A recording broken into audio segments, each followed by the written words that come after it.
Florida quarterback Kerwin Bell back for his senior season and ready to make a run for the Heisman Trophy. Probation has kept the Gators off TV for 2 years, but Bell's quest for college football's highest honor has continued with 47 career TD passes and miraculous comebacks over Auburn, Georgia, and Florida State. But the hungry Gators will have a tough time making a meal of Miami. Last year, the Hurricane Sack Pack, led by Daniel Stubbs, rang Kerwin's bell early and often in a 23-15 victory. Bolstered by 9 returning starters on defense, Miami will be looking for their 4th consecutive trip to a New Year's Bowl. The battle lines have been drawn, and revenge is sweet, so the Gators will be smoking.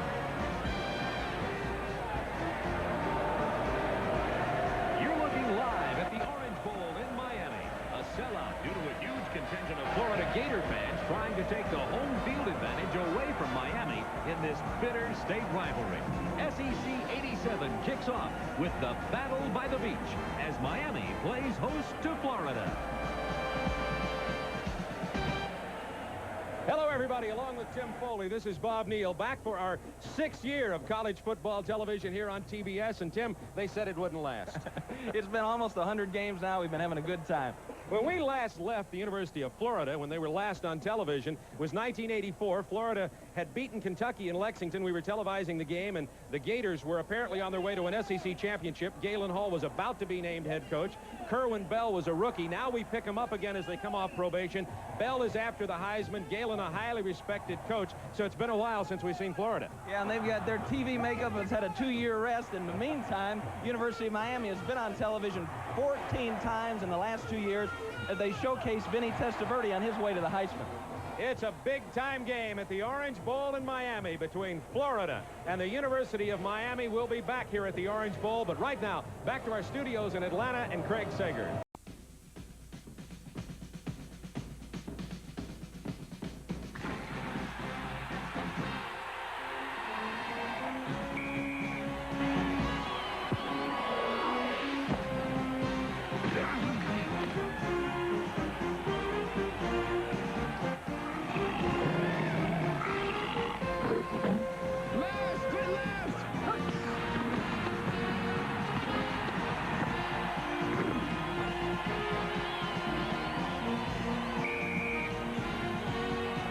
TBS Sports presentation of SEC football is brought to you by Delta Airlines, serving more than 150 cities worldwide. Delta gets you there with care. And by Valvoline High Performance Motor Oil. Valvoline, because motor oil is not just motor oil. And by Holiday Inn. If you're a winner, we're on your way.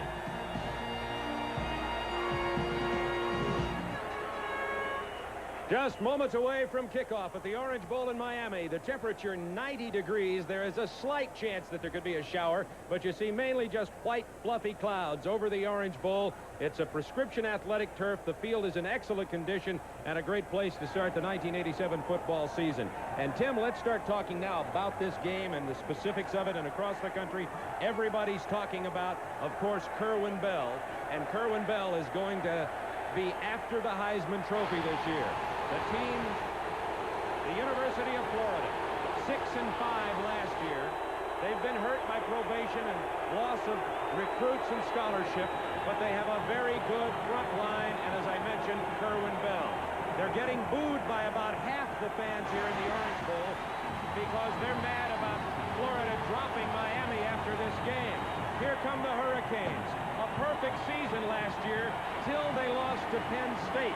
And now Jimmy Johnson is back. He lost Vinny Testaverde, the Heisman Trophy winner, but Jimmy Johnson has a new young quarterback.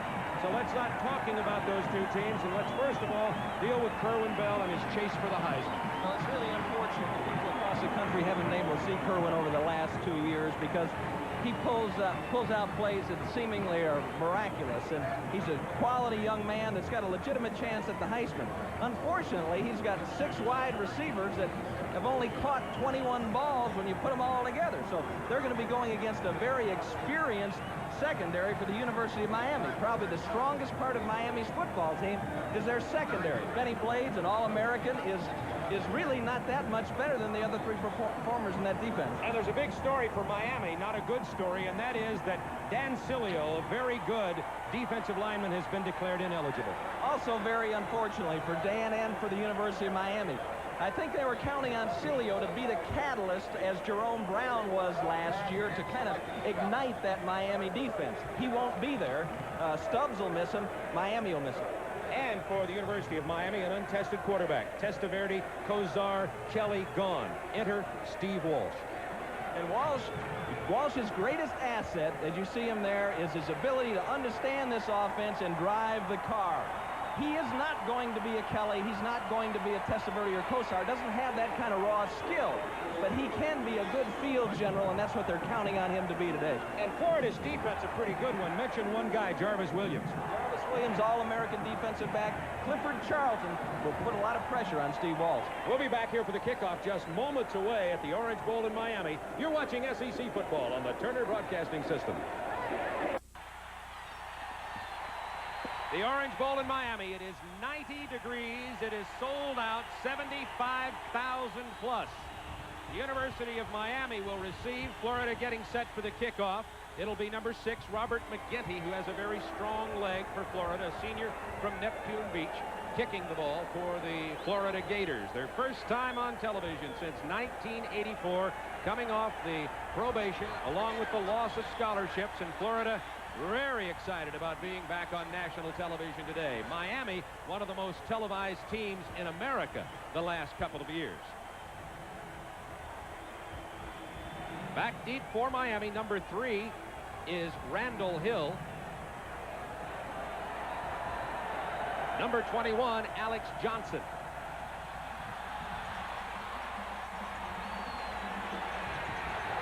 Johnson at his goal line. Down at the 9. That's John Spirito, special teams player, wide receiver for the Gators, making the first hit on television since 1984. And now the University of Miami, as I said, Kozar, Kelly, Testaverde are gone. Steve Walsh, the quarterback, and a lot of the load will fall on the broad shoulders of fullback Melvin Bratton. He gave Florida more than they could handle last year. Gary Mahon, a very important player over there at the left side. Mahon is replacing the injured John O'Neill there. We'll keep a close watch on first down. Maybe a yard or two. Let's take a look at the defense for the University of Florida. Defensive line, Rondi Weston, Jeff Roth, and Henry Brown. Roth missed a lot of the fall practice with a sore lower back, but he's healthy and back now. The linebackers are led by Clifford Charlton. He's the pass rusher. Gerald Dixon playing in place of the injured Todd Gatlin. Jarvis Williams, an All-American candidate, leads a very good secondary. Handoff Warren Williams out to the 13 and not much more. It'll be third down long. Bob, in situations like this, at the beginning of a game, your heart is always pounding. And as you look at Steve Walsh, I guarantee you can hear the blood going through your ears. And what you have to do is maintain your composure. Jimmy Johnson doesn't want to cause something bad to happen early. They got very poor field position starting from their own 10-yard line. He's going to be conservative down in this area of the field. It's third down 6 from the 14-yard line. 2 receivers to the left of your screen, one up at the top for Miami. Here comes Charlton. A shovel pass forward to Bratton. Out for the first down. A heads-up play by the third-year sophomore quarterback, Steve Walsh.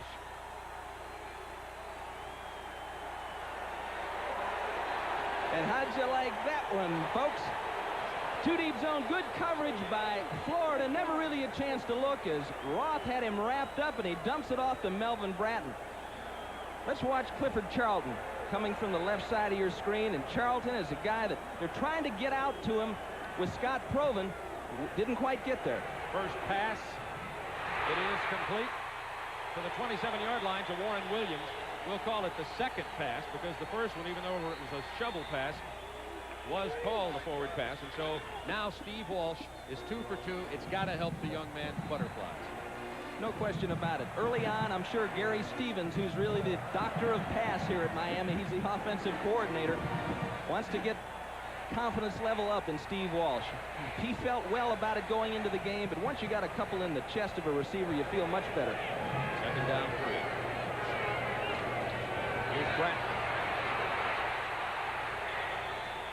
Chased out of bounds at the 29. He's short of the first down. Needs to get to the 31. Pat Moore making the stop. Number 45. One of the 2 inside linebackers for Florida. They have good linebackers, but there is a question mark as to how well Gerald Dickens will play in place of the injured junior Todd Gatlin.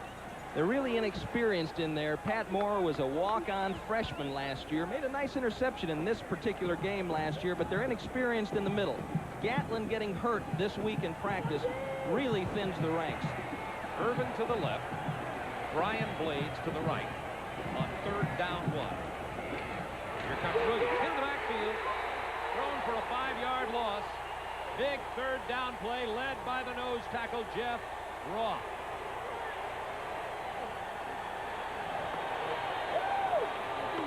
Walsh called this play at the line of scrimmage, running away from Clifford Charlton. Jason Lamberth does an excellent job of closing the play off, turning it in, making the stop. Jeff Beagles is in to punt. See him standing at about his 12-yard line. Look out. Big trouble. Out of the end zone for a safety. A big break for Florida.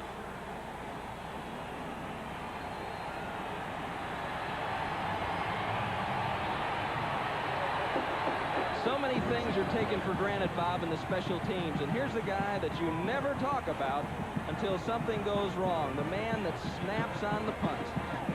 He becomes famous after a play like that. So it is Florida with the 2-0 lead. You're watching SEC football on the Turner Broadcasting System.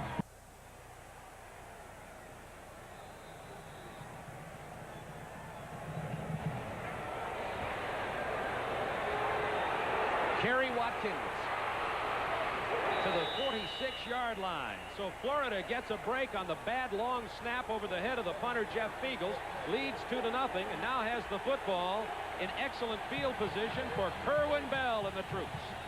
There's the correct score. Florida 2, Miami 0.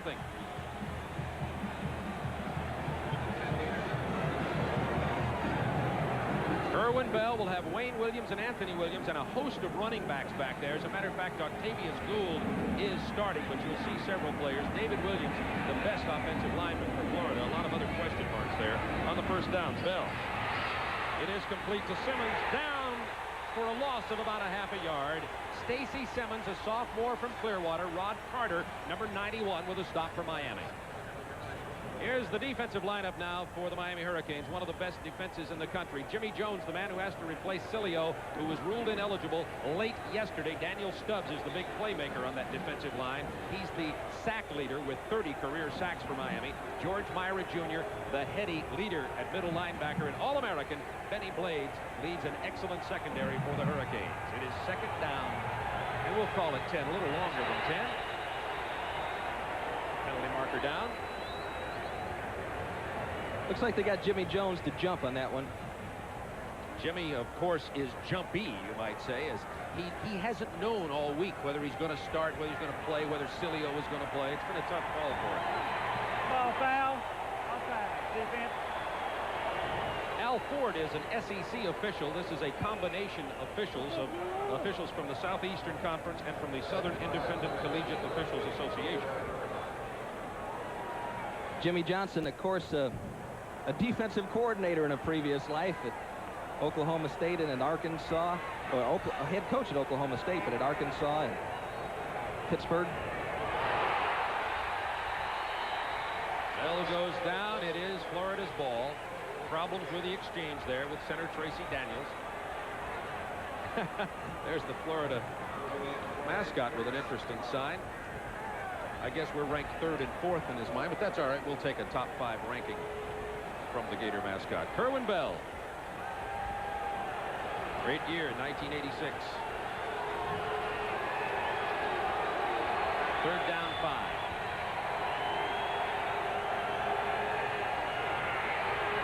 Well, with a lot of time. It's complete for the first down to the 41-yard line. Receiving the ball, Octavius Gould, the tailback who started in place of Wayne Williams. 7-yard gain, first down, Florida. If Kerwin Bell has time to throw the ball, it may be a long afternoon for the Miami defense. Jimmy Davis at the top of your picture did a nice job keeping Danny Stubbs out of there. And again, they're going to miss the pressure from the middle as Cilio isn't playing. Octavius, call me Liquid Gould. Nickname? Gould now. Inside the 40 to the 39-yard line. Florida's leading in this game 2-0 on a bad snap over the head of the punter, Jeff Beagles, and a safety. Florida started with very good field position on this drive. They started at their own 46-yard line. Galen's got the headsets on. Offensive coordinator at Oklahoma, was a coach at Oklahoma for 18 years. Second down 7. Hit in the backfield, number 31, Gould, dropped back here at the 45-yard line. It was Jimmy Jones, 63 with the penetration, loss of 5. From watching University of Miami film, they're going to be a real hard team to draw, because usually they've got some games going on the inside. They may be a little simpler, though, today with Cilio not in there, counting more on the straight-ahead rush. Jimmy Jones from Okeechobee, Florida. He had to miss a day of practice this week, had an illness in the family, and had to go home. Didn't know if he was going to play or whether Cilio was going to play. And we've got a timeout, Florida. Kerwin Bell going over to the sideline. It will be third down 12 for Florida, leading 2-0, 8:50 to go. Quarter number 1 from the Orange Bowl in Miami, Florida. Florida leads 2-0 on the safety when the ball was snapped over the head of Miami punter Jeff Beagles. And now it's 3rd and 12 Gators from the 44 of Miami. Hawkins jumping off on the right side of the defensive line for Miami. Al Ford, the man in the white hat, he's the referee. The offensive lineman, Bob, cannot move. Once he's got his hand down. Foul, and Coachman on the white. Still third down. So the penalty goes against Florida. Now it's third down and close to 19 yards. They're going to move it all the way back to the 50. It has to get to the 31 for the first down. You know, Bill Hawkins can come across the line and go back as long as the ball's not snapped. An offensive lineman has to maintain his position, that hand on the ground. He can't move. Here's the inexperience of this Florida team. Early. Galen Hall says we'll get better if we can avoid injuries. Later in the year we'll be a lot stronger as we gain experience. Big snap to Bell. Nice grab. And Bell goes down at the 40. It's his old friend Danny Stubbs, his 31st career sack.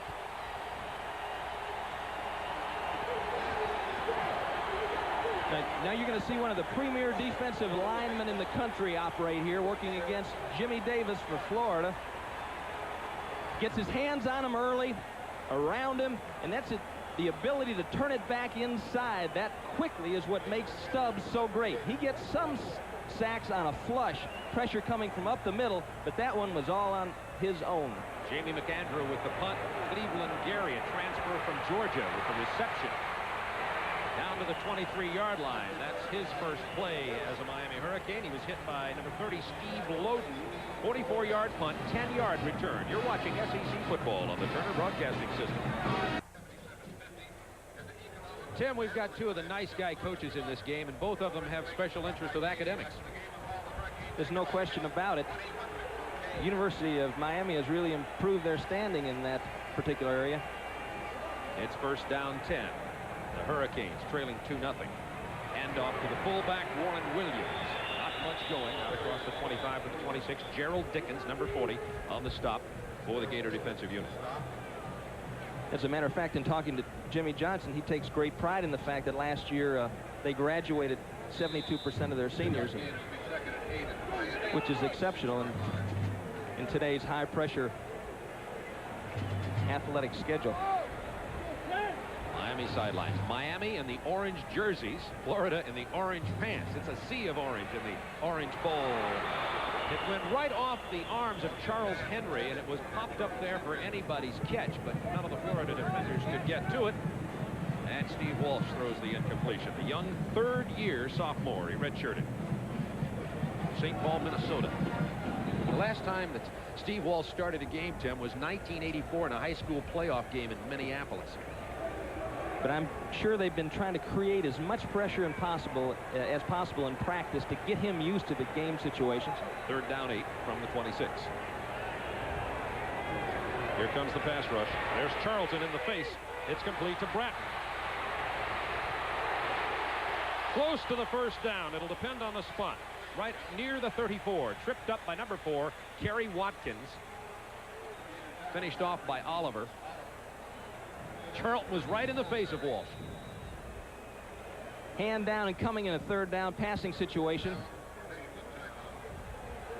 Just trying to drive him deep as Gary Mahan, drive him around the quarterback, of course screen on all the way, and this is how they're helping Walsh. They're letting him make the easy throw and then leaving it up to these skilled Miami backs to get the yardage. 1st and 10 passing, dump it in the flat, turn that back loose out in the open.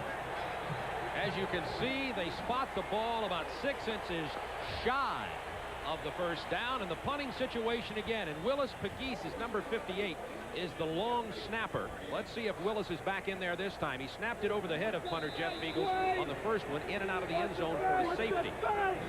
And Pegues is back in there. He's the long snapper, and boy, you talk about pressure. Good snap this time. Beagles, the senior, has it almost blocked. It may have been touched. It's going to go out of bounds, gets a good Miami bounce at the 38-yard line. So the punting game a problem early on for Jimmy Johnson's Hurricanes. The snap over the head for the safety, and this time possibly a partial block as the ball is shanked off to the right side. It's difficult enough for a punter to maintain his concentration. As you look at the coaching staff from the Oklahoma University football team in 1970 to 72. Chuck Fairbanks, the head coach there. Galen Hall, offensive coach. Jimmy Johnson, Barry Switzer, Larry Lacewell, head coach at Arkansas State. Good group of guys. Jim Dickey, who's now the secondary coach with Florida. 1st down 10, Florida from their own 33. Out to the 42-yard line goes Wayne Williams, the tailback. And you're going to see a lot. Check that. It's 36. Anthony Williams. You're going to see a lot of backs for Florida. You're going to see 23 Wayne Williams, 36 Anthony, 39 Cedric Smith, 42 James Massey, 31 Octavius Gould, and eventually you're going to see a star, possibly a Borning, and that is the most highly recruited running back in the nation last year, Emmitt Smith. Borning. I like that. Look that up. See if that's a real word. It must be. Not much. Wayne Williams stopped at about the 40. Randy Shannon, number 22, and you're looking at the Hurricane defensive unit, and by the time this season's over, Tim, this could be the best defensive unit in America. It's certainly one of the top 5. They've really got high expectations for this defense, and if there was one word that would define it, it's attacking, penetrating. From the moment the ball snaps, they're not going to be hitting and reading. They're going to be penetrating upfield, getting a gap, down linemen, trying to be double-teamed to free up the linebackers. So far, both defenses dominating this game. 5:46 to go first quarter. Florida leading 2-0 on a safety on the 3rd down bell. Some pressure. Complete to Cedric Smith. Good job of running after the catch. And it's a 1st down, and it's Anthony Williams with the reception, number 36. 15-yard gain. Derwin Jones, 86, applied the pressure, Tim. The last time the U of M was in a 3rd down situation, they came with the screen. Florida was doing the same thing. It was well covered by the Hurricanes, and Bell made it happen on his own. Anthony Williams, the 2nd leading receiver on the team last year, did a good job of finding an open spot. Now Cedric Smith is in. Octavius Gould is in. Cedric Smith, 39. Gould, 31. Backfield for the Gators on 1st down 10. It's given to 39. Cedric Smith running hard, close to a 1st down. Stopped at the 35. Florida may not have what Galen Hall would call a star in his backfield, but he's certainly got several very good runners in the backfield. He's got some workhorses, and really, that's the only place that this team is deep. Galen, of course, is used to John L. Williams, Neil Anderson, Billy Sims at Oklahoma, Elvis Peacock, so he's been spoiled in that way, but he's got good depth at running back, although no one has really emerged as a super producer. Second down 1 from the 35. And off to the front man, it's Cedric Smith to the 27-yard line. Rod Carter with the tackle.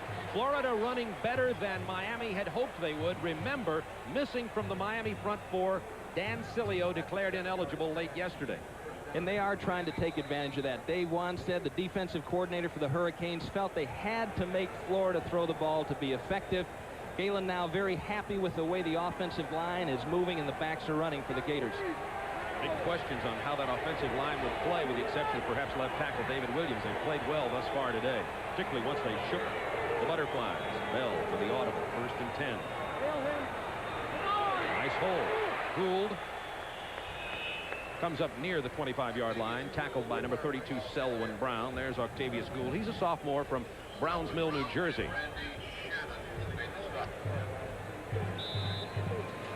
You wonder if it's hot. There's one of Tim's fans. And the temperature, let's see, on the field, 190 degrees. That's hot. Never a dull moment. It said 100. What was that, about 190? At least. Officer, I was only going 55, but that reminds me of. Second down 7 from the 25. Bell, the play fake, the pass. Incomplete over the outstretched arms of 39, Cedric Smith at the 20. Bell not real sharp early. He is 3 for 4.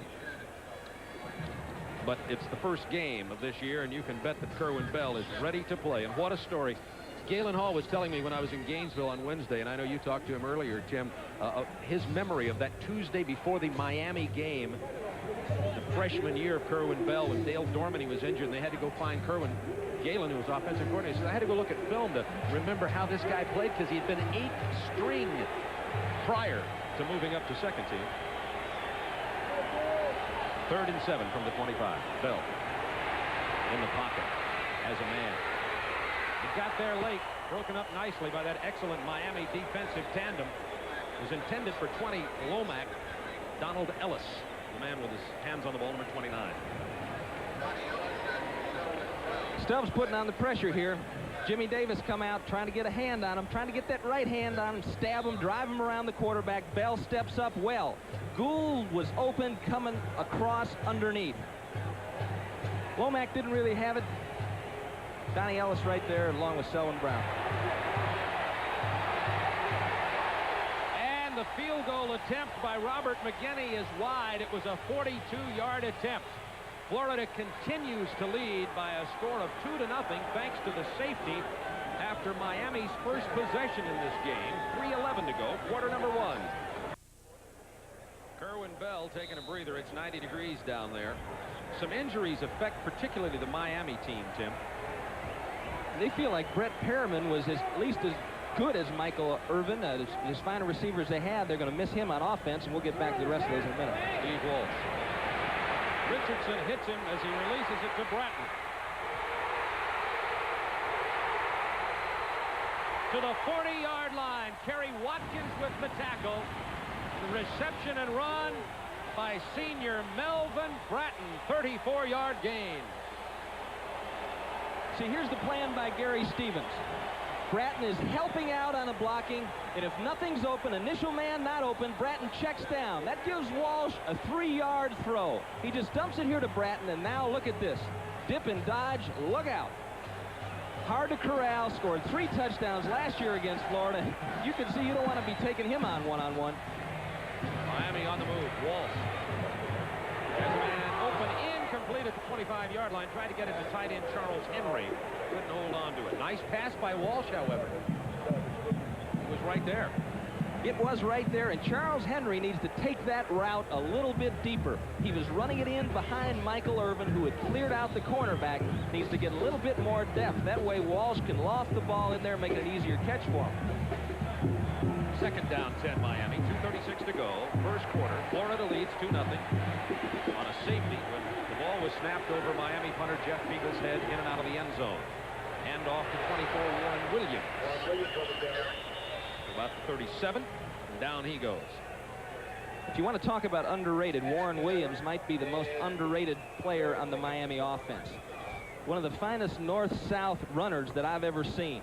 He's not going to give you as many moves as Bratton. He's going to take it upfield. He may give you a little dip, but then pow, he's heading upfield, and also a fine receiver.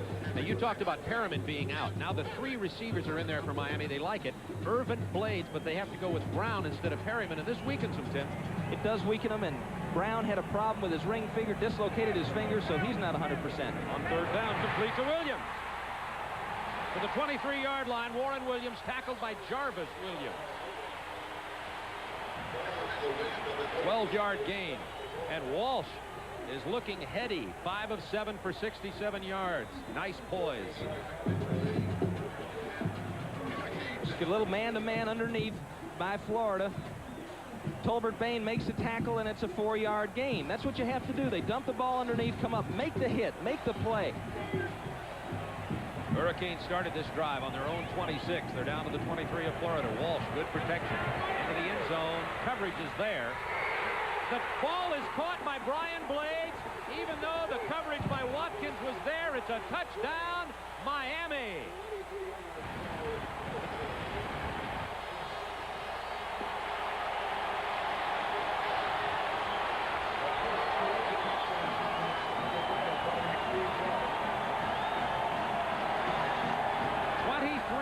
Reception for Brian Blades, the senior, and yes, he's the brother of the All-American safety, Benny Blades.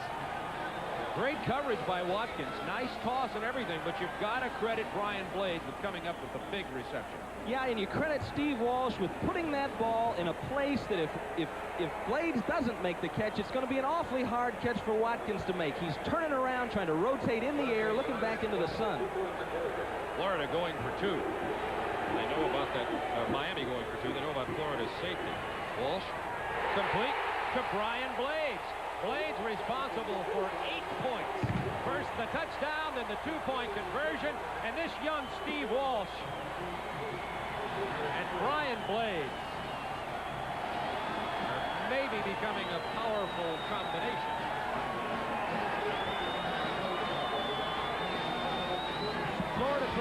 Miami throwing the football. Well-coached group. Watch Brian Blades sliding up, going up for the ball. Watkins in good shape. Blades just hangs with it and makes the catch on the rebound. Just excellent concentration on the ball, and that just comes from working. That 20-yard line in situation, throw it down there in the corner. Receiver leaping for the ball. Yahoo, Dad. Well, you've just got to feel good for Steve Walsh particularly. And that's the first touchdown pass that the Florida defense has given up in 27 quarters of football. Watch the 2-point conversion here. They run a little pick. Blades just biding his time.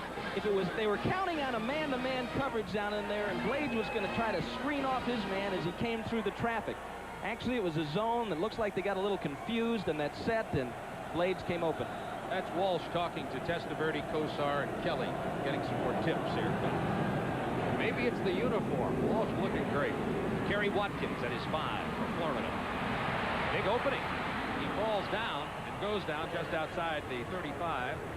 They may even say his knee touched back earlier than that. They're going to spot the ball inside the 35-yard line. Kerry Watkins hits the ground, and Florida trails now 8-2 with 1:25 to go in the first quarter. Florida gets the safety on the bad Miami snap, but Walsh throws the 23-yard touchdown pass and then the 2-point conversion to Brian, the brother of Benny Blades. I'll start soon saying Benny's the brother of Brian.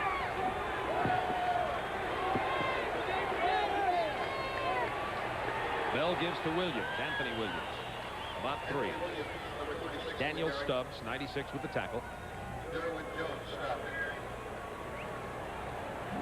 These two teams have played each other every year since 1938, with the exception of 1 year during the Second World War. And after this game, they will not play each other again until 1992, as Florida has dropped Miami from the schedule. Is it controversial? You bet. 2nd and 7. Florida running again, penalty marker down. Ball is down at the 40. David Williams may have been a guilty party there, number 73, the left tackle for Florida. Yeah, anticipated the snap count a little bit. Gary Stevens, the quarterback coach here at Miami, offensive coordinator, the man that's Ball foul, false start against the offense. worked with Kosar and Testaverde, has got to really be happy about what he's seen from Steve Walsh so far today. He said the hardest thing to teach a new quarterback is to be patient, is to take the dump. You know, sometimes a young kid will think it's not manly to throw the ball just 4 yards. You know, we need to get it down there like Vinny used to do. And Steve Walsh just doesn't have that kind of an arm. So you have to play within your limitations and do what you do best. And obviously, Gary's excited about what's happened so far. It'll be second down, 12 for Florida following the penalty. 41 seconds remaining in the first half, making sure they get the first down marker set right on the far sideline. And Steve Walsh has come in here in the shadow of Kerwin Bell's campaign for the Heisman in 1987, has stolen the spotlight for the moment. Walsh 6 of 8 for 90 yards and 1 TD. Bell has it second and 12 from his own 33.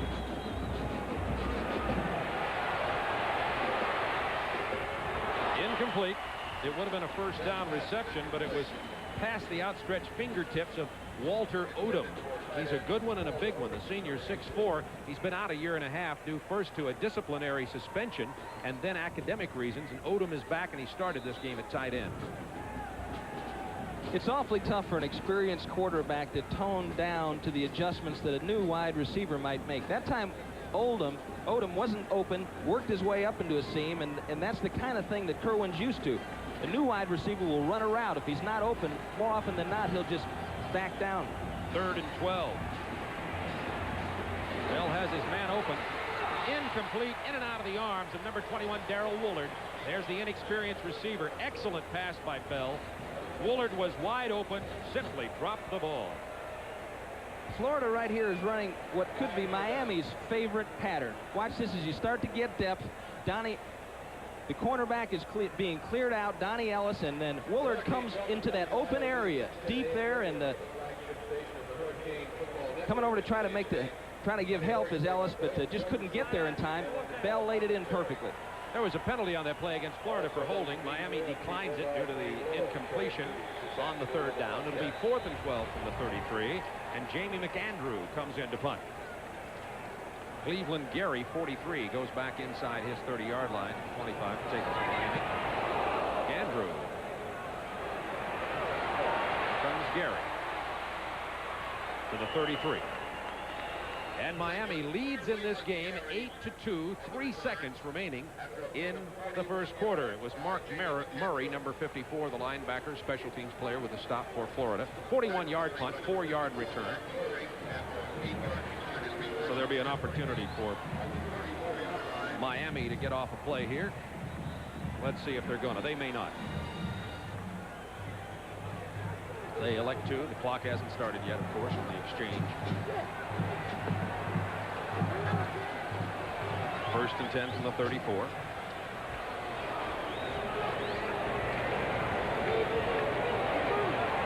Penalty markers go down. Clock expires. That's the end of the first quarter. Warren Williams carrying the ball, but hold everything just a moment to see who this penalty is against. Miami leads 8-2. Florida got the safety on a bad snap. Willis McGee snapped it over the Miami punter Jeff Fiegel's head into the end zone and out for a 2-point safety for Florida. Then a 23-yard touchdown pass from Steve Walsh to Brian Blades, and a 2-point conversion has given Miami the 8-2 lead here at the end of the first quarter. Here's Al Ford, the official, with the announcement. Dead ball foul, illegal procedure against the offense. Still 3 seconds left in this quarter. It was dead ball. The clock never stopped. Thus, they do get another opportunity. So the mistake by Miami gives them an opportunity to run the ball again. The right side of the line moving a little bit early. Neither one of these teams actually used to the snap cadence of the quarterback yet. Both teams caught anticipating the snap count. Resetting the clock here. They'll probably hold it till they get it down to 3 seconds. There.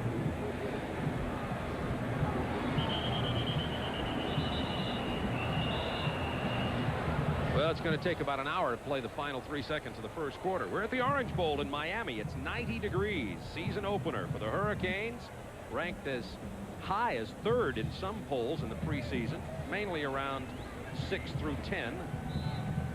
Jim Kelly on the sideline. He was here playing last night in Miami with the Buffalo Bills. The last time I did a University of Miami game, he was playing quarterback for Miami with your. We were in Mississippi State at Starkville with your friend Chuck Dowdle, WSB, Atlanta. Bratton, one-handed catch. Nowhere to go. That, I promise you, will be the final play of the first quarter with Miami leading 8-2. You're watching SEC football on the Turner Broadcasting System.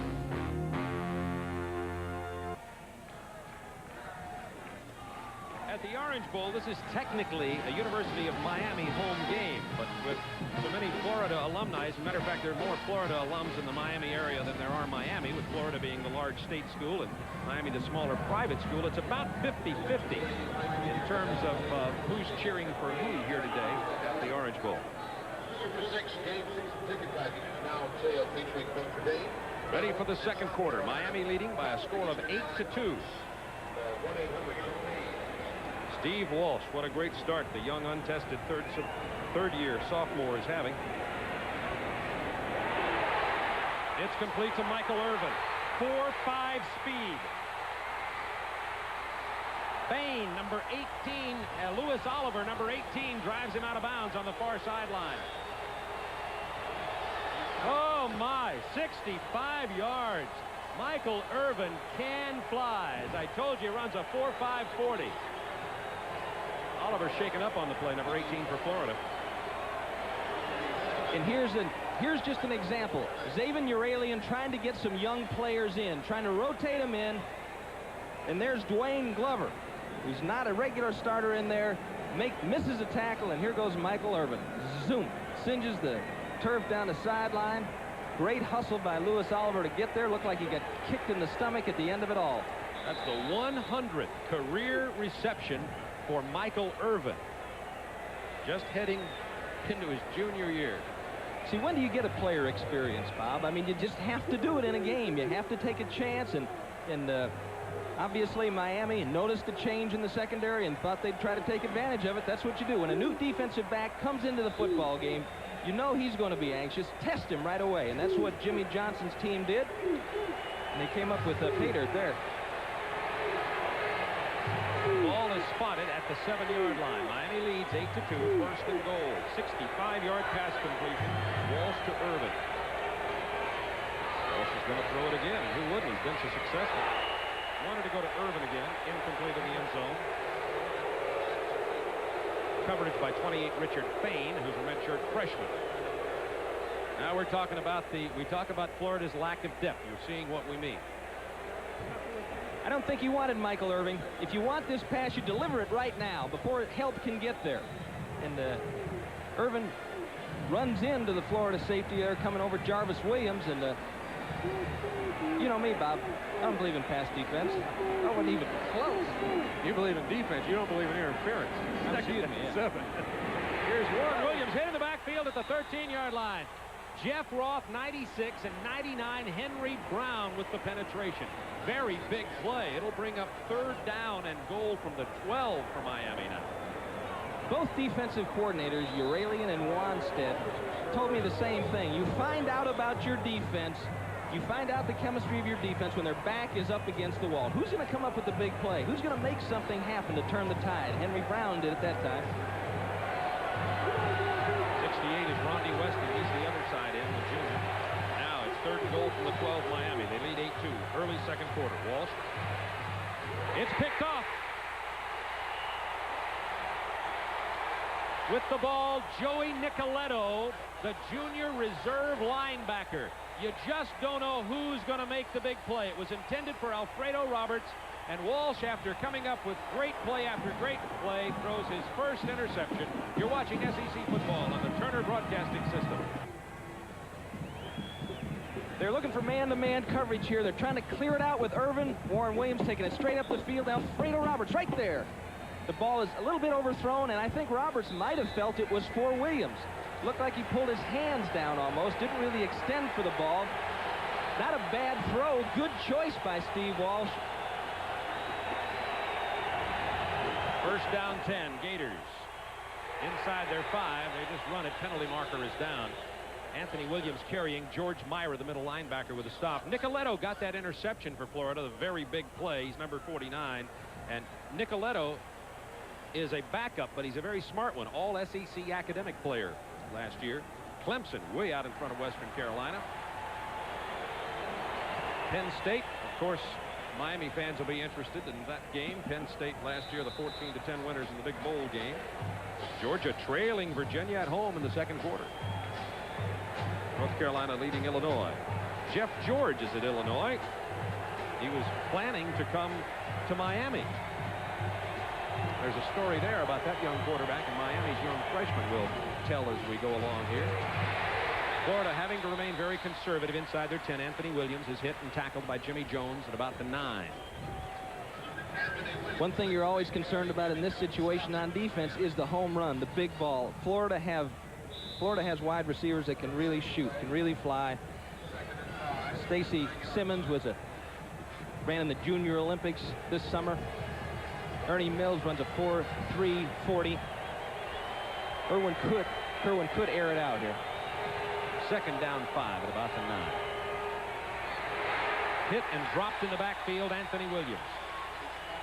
Greg Mark penetrating, the sophomore. Defensive right end backs up Bill Hawkins. Greg Mark, one of these utility players who can move anywhere along that line. This Miami defense is tough to run against, particularly tough when they've got you pinned up inside the 10, and that's exactly the situation with Florida. Now 3rd and 5 for the Gators.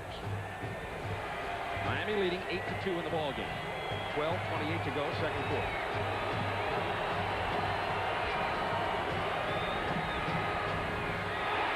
Tried to get it to Tony Lomack. Bell threw it behind and low. It'll be a punting situation for Florida. No place else to go with that ball, Bob. Good drop by the linebackers on a too-deep zone, and Bell had to throw that one away.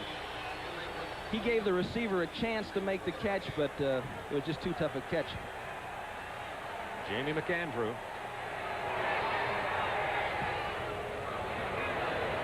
Line drive punt. Cleveland Gary has some room to run, but the great coverage is there.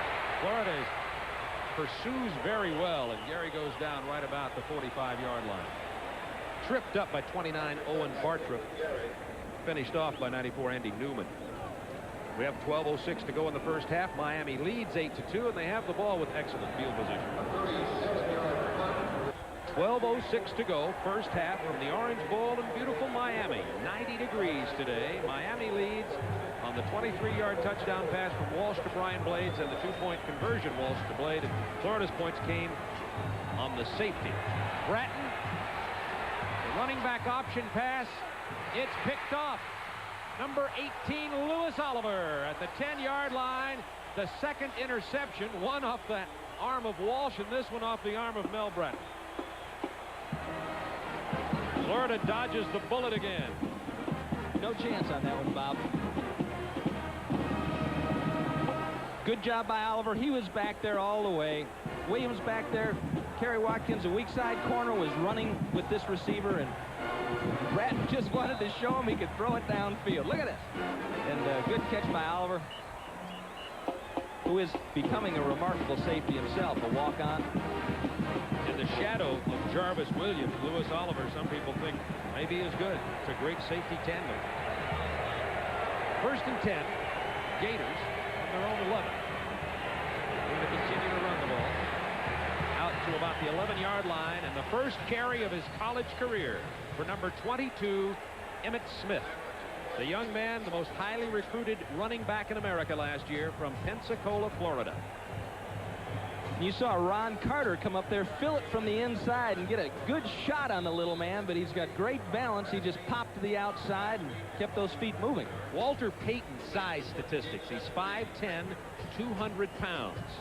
Galen Hall says, you know, I've seen the Greg Pruitts and the Joe Washingtons and the Billy Sims, and he looks as good as they did when they were entering their collegiate career, but he says the test comes under fire. Out to the 16 goes Cedric Smith, tackled by George Myra Jr. And that's a play that a Larry Zonka made a lot of ground on. Fake the toss, hand it to the fullback, and what you do is you get the line pursuing to the strong side and hoping that the middle linebacker, in this case George Myra, will overrun the play. Almost leave him unblocked, try to cut it back behind him. Speaking of Zonka, you and Zonka and your teammates played a lot of games here at the Orange Bowl. How many did you play here, Tim? I tell you one thing, it's not as hot up here as it was down there, especially on the corner. 3rd down, 5 Gators. Bell under pressure. Incomplete out to the 35-yard line. Intended for Stacy Simmons. And Kerwin Bell is now 3 for 9 for 22 yards. Florida with bad field position the last 2 possessions. Both times interceptions stopped Miami scoring drives, but because of the field position, Miami couldn't get anything done. Bell is a lot like Testaverde used to be with the gun, with the rifle. He can get it downfield, and what they have to do is buy him some more time. Hopefully these young guys can come open from a Florida standpoint. Jamie McAndrew got a good block there. That one might have been blocked. Cleveland Gary, down he goes at the 42. 10:56 to go. 2nd quarter, Miami 8, Florida 2. You're watching SEC football on the Turner Broadcasting System. The injured Miami player is defensive tackle Derwin Jones, who had been hampered by an ankle injury, and he's down. Remember, Dan Cilio had been declared ineligible, weakening that line, and this could be a terrible blow to Miami's defensive hopes if Derwin Jones is injured with any degree of seriousness. We'll check on it and report back to you. 1st and 10 Miami from the 41 of the Hurricanes. They lead 8-2. Here's Warren Williams. 1st down carry for Warren Williams. Inside Gator territory. Jeff Reuter with the stop for Florida. Good job by Holder and Proven. Sullivan up there, opening up some holes. Good double team block there. And here's what I mean about Warren Williams. There's 71. Matt Patchen blowing some people out of there, but Williams is everything is upfield. Doesn't waste a lot of time with lateral moves. Just take it toward the goal line. 1st down 10. Hurricanes from the 43-yard line of Florida. 10:27 to go, 2nd quarter. Bratton is dropped at the line of scrimmage. Joey Nicoletto, who had the interception stopping that touchdown thrust by Miami earlier, made the stop there. Nicoletto getting more playing time than they had expected to use him, but because of Todd Gatlin, another inside linebacker's injury, they're having to go to Gerald Dickens and Joey Nicoletto in there as backups. And Nicoletto's really rising to the task today. Mark Murray's in there also, a redshirt freshman linebacker. 2nd down 10 Hurricanes. Walsh with a checkoff. It's complete, gain of only a couple of yards. Warren Williams with the reception. Yes, we're in Miami, you can tell. Miami fashions. Miami nice, you might call it.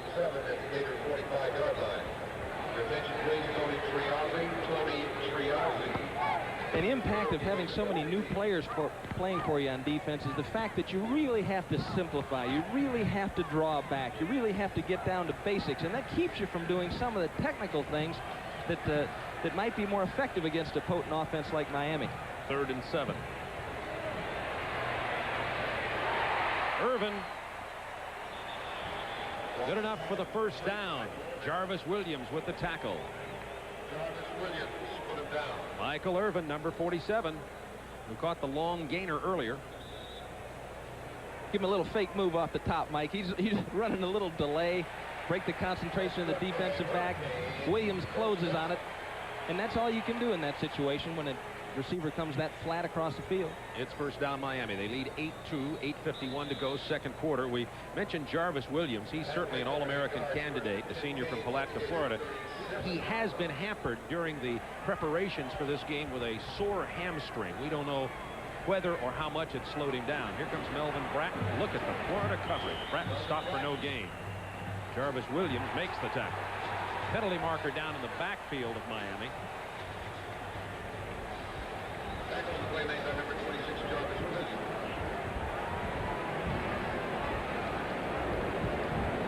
Henry Brown, number 99, may be accused of face masking here. Looked like he perhaps had the grasp. Face mask. White team, 15-yard penalty. First down. And it's flagrant face mask. 15 yards. Big one. He's standing there talking to Dan Coughlin, the defensive line coach, who used to be an assistant at Kentucky and was also at Coral Gables High School here. 4th University of Florida penalty, and that one was a very big one after a good defensive play. There, you just saw on the sideline David Arnsbarger. He had a clipboard in his hand, and he's the son of Bill Arnsbarger, now the athletic director at Florida. 1st and 10 Hurricanes inside the Gator 25-yard line. Here comes Warren Williams. Jarvis Williams with a bone-crushing stop that time, his 6th tackle of this game. He is a big hitter. You've got to be impressed with his agility and ability to cover. Quickness afoot, but he is a tough kid. For 200 pounds, he put a sock on Melvin Bratton last year. Might have been outlawed. Could have been called unnecessary roughness if you had a quarterback as a receiver, official. We have Brian Blades wide to the left side, Irvin wide to the right side on 2nd down 7. They just run it into the middle. Melvin Bratton, no gain. Jeff Roth with the tackle. It'll be 3rd down now.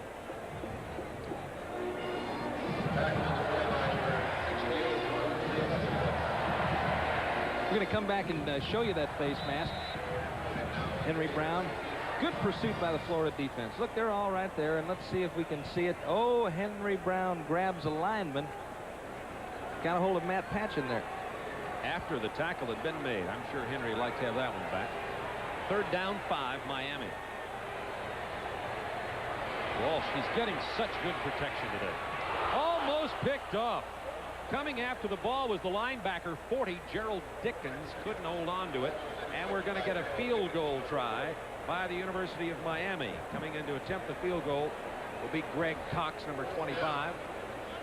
Walsh is just now getting his breath back, knowing that he dodged a bullet. That was a weak back, what they call a weak back short option. In other words, the weak back turns it up, gets 1st down yardage, and then takes it inside or outside, depending on the defense. Did a nice job of coverage there.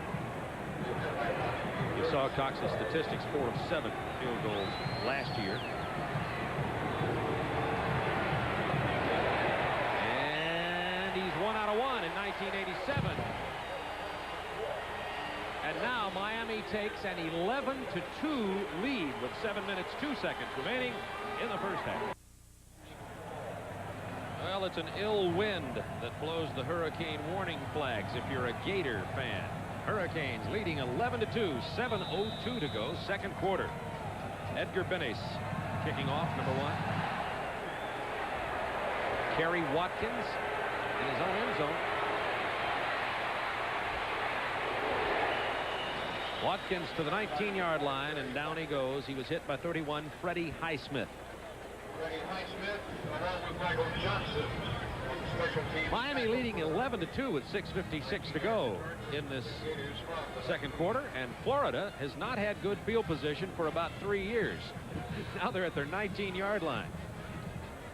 And that's affected Bell's statistics, Tim. He's 3 of 9 for only 22 yards, but he's been in real tough passing situations down here inside his 20. Yeah, and they haven't really been able to turn it loose, I don't think. Mike Heimerdinger is the offensive coordinator, and you don't want to get too reckless down in this area. Don't do something to beat you at this point in the game. Florida started their last 3 drives at their own 4, 11, and now 19. Bell has man open this time. It is complete to 36, Anthony Williams, out close to the 1st down. Randy Shannon covering, number 22 for the Hurricanes. I'm not sure if Kerwin was going to throw this one or not, or if this was a pump all the way. You take a look at it. Whoop! Not there, because Don Ellis was right in the face of the wide receiver, comes back and finds Anthony Williams on the sideline. Anthony Williams has 2 catches now for 26 yards. It is enough for the 1st down. On Stubbs, Bell gets it away anyway, complete to Anthony Williams. Another 1st down to the 43-yard line. Williams breaking the tackle. Kerwin Bell back there talking to the official. He wanted a roughing the passer call.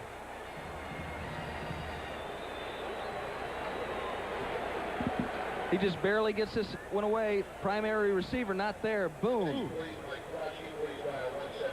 I see what he means.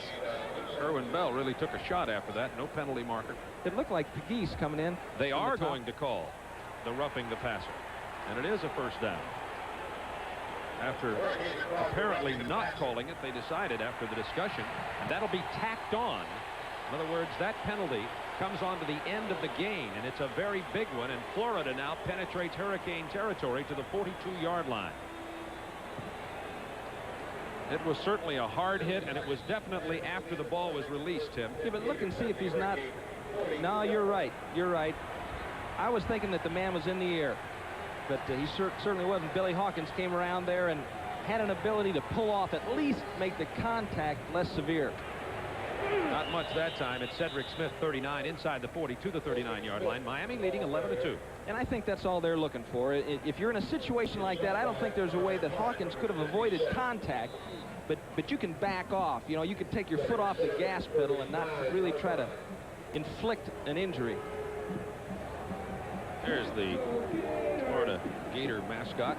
A lot of Gator burgers being eaten the last couple of days by Hurricane fans.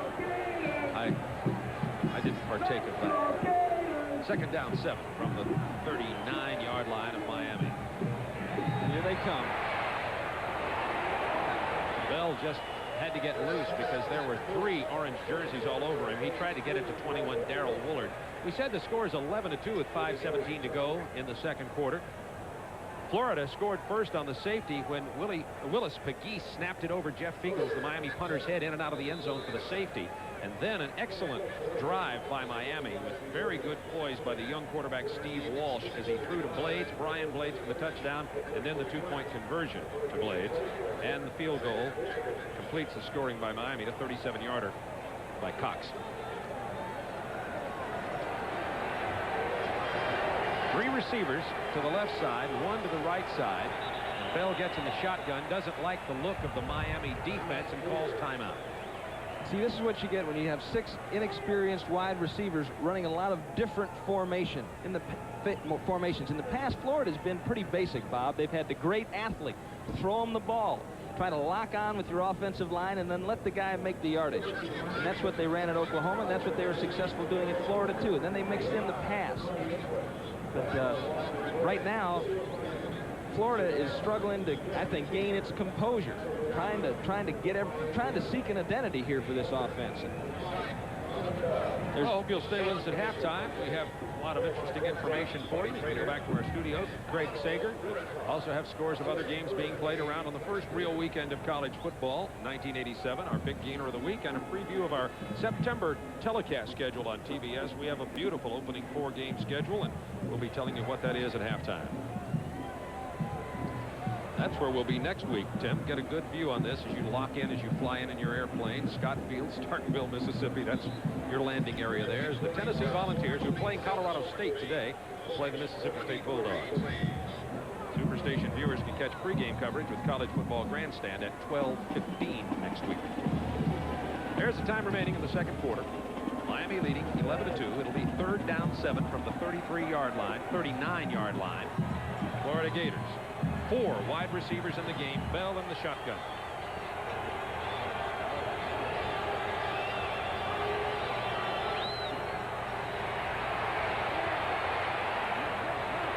It's complete to Simmons. To the 30-yard line, first down, Florida. Penalty marker down at the point of the tackle over on the far sideline. Although McDowell was the man who made the tackle. There's the flag. A big roughing the passer added to a first down pass completion. And now let's see what happens here.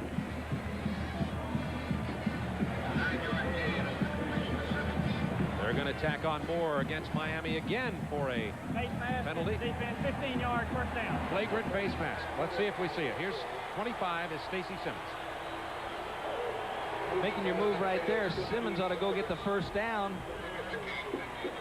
Bubba McDowell, number 48 from Merritt Island, Florida, looked like he had a hold of him. 5 penalties now for 45 yards against Miami. And it's down to the 15-yard line.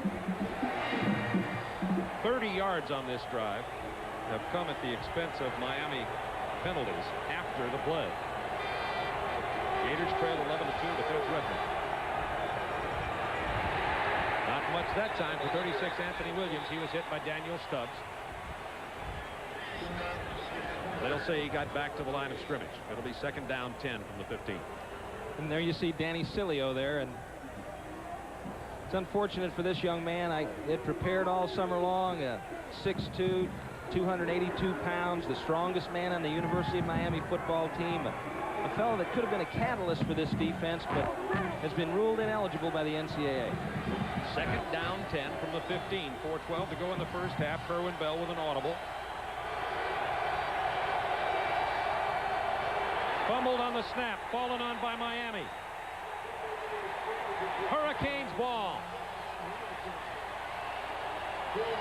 George Myra Jr. fell on it. That's Florida's first turnover of this ball game. There have been 2 Hurricane turnovers. Looked like Myra was faking the blitz in there. Might have been offsides on that snap, Bob. I'm not sure. Let's see another angle. It looked if Myra was in the neutral zone when the ball was snapped. If that's so, he's offsides. But life goes on. Toss of the coin.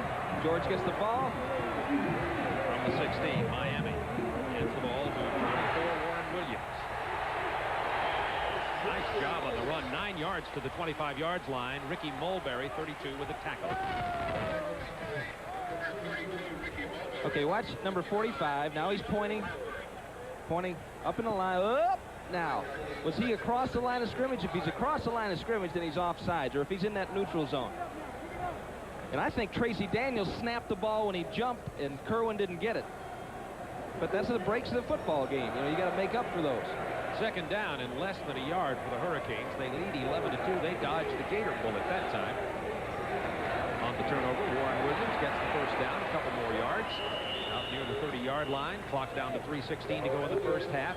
It has been a low-scoring ball game, and Tim, we expected it probably would be, as it's the first game of the year for both teams. Both teams with pretty good defensive teams, and both squads with questions on offense. Unquestionably, the strength of both these teams lie in their defense. I think Miami's got a little bit more to work with on offense in terms of their running backs and wide receivers. Their defense is really strong, man for man, as you go down the line. In every position, they're solid. They will be, I think, from what we're seeing here today, one of the best defenses the University of Miami's seen in a long, long time. Out to the 31-yard line. 2:53 to go in the first half. Miami continues with their lead of 11-2. Miami hoping to keep the ball on the ground now. Melvin Bratton, who just tore up the Gators last year, has only 3 yards total carrying the ball in 6 attempts in this game. But Warren Williams has been doing better, has 38 yards and 9 carries. Yeah, but see, you don't count that little 3-yard dump that he caught and took it 40 yards. So Melvin Bratton, that's right. Right, yeah, so is that a run or a pass? It's obviously recorded as a pass, but good defensive play against Warren Williams that time. He stopped for no gain. Pat Moorer with the tackle, number 45, the inside linebacker for Florida. Let's just watch this Gator line. As opposed to firing off in the cracks, they're more head up and reading and moving to the football. And they're a pursuit-oriented defense, and that, of course, has been very effective for Zaven and a lot of defensive coaches around the country. Just a different style, as opposed to running or passing in offense. Third down 11 from the 23 down for the Hurricanes. Charlton, 56, comes for Florida. He does, but they pick him up nicely. It's complete to Brian Blades. Blades is short of the first down, and a penalty marker is down.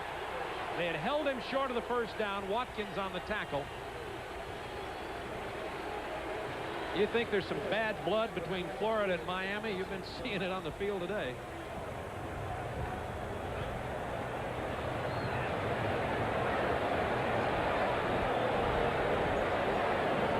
Blades was held short of the first down. But then the personal foul, and now the first down.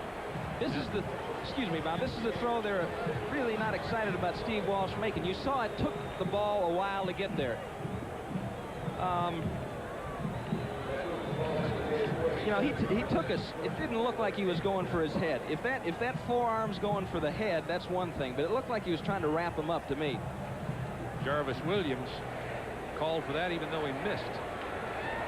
Now, of course, the Miami fans will be saying, "Look, Foley's the Gators." I'm not for the Gators.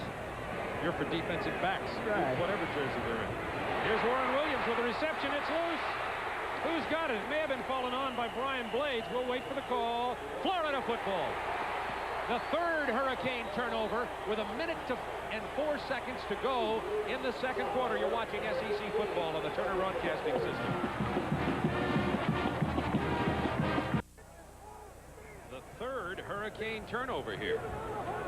Walsh dumps the ball to Williams, Warren Williams, and we've talked about his intensity running upfield.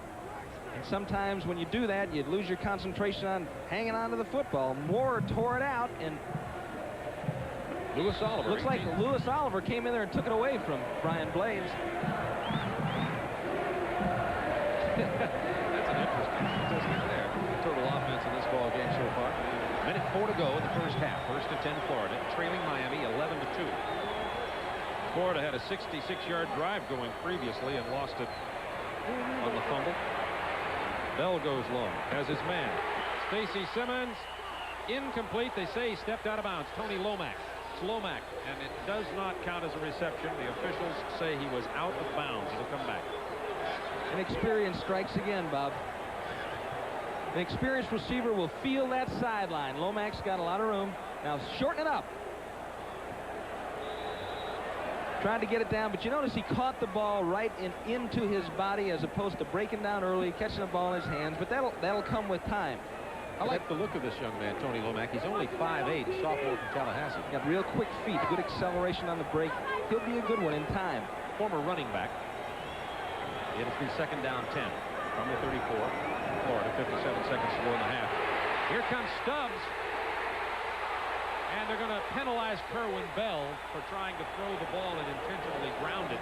Stubbs was the first man back there. He didn't get Bell, but he certainly set it up for 86 Derwin Jones, who, by the way, had been taken out of the game earlier and had been shaken up, but Jones is now back in there. Stubbs is a man who was a key on this play, though. The pressure comes up the gut there as Stubbs, well, no, Stubbs is first, works around Williams, and then the ball might have been down right there. If the ball touches the ground, the ball is down. And Kerwin just tries to unload it. Down, a 3rd down, we'll wind the clock on the ring. Well, Kerwin's having himself a nightmare here today. Look at all those penalties. Kerwin 6 out of 14 for 55 yards, and now under that pressure, he's penalized for intentionally grounding. It will be 3rd and 22. Williams has been holding up well as Galen studies the grass. Williams has been holding up well against Stubbs. They've been having a good matchup there. 3rd and 22.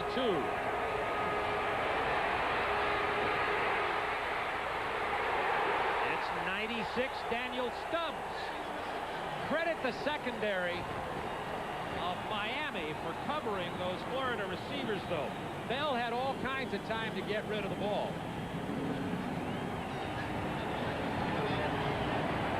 This time there's just nobody home. An excellent job of coverage by Dave Campo's defensive backs at the University of Miami. Hawkins misses him, but he is not to escape too far.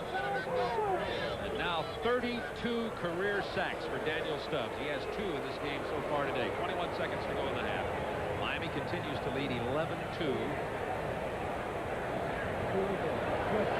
And you talk to him, Stubbs is from Red Bank, New Jersey. I was in watching films with him the other day and just kidding with him because he sounds like an attorney when you're talking to him. What are you going to do, go to law school when you get out? And he's got 9 hours to go to graduate. And then he says, yeah, I'm going to law school. He'd probably be his own agent. He isn't going to have a problem. That's the one way to solve the collegiate agent for the players issue. That's right. But if you want everybody's mind. If you want the big money, Danny, you got to paint something on the side of your head. You're just too straight for the big money. Yeah, he's got to get more into your favorite guy, Bosworth's mold, would you say? Yeah, right. You're not for that, are you?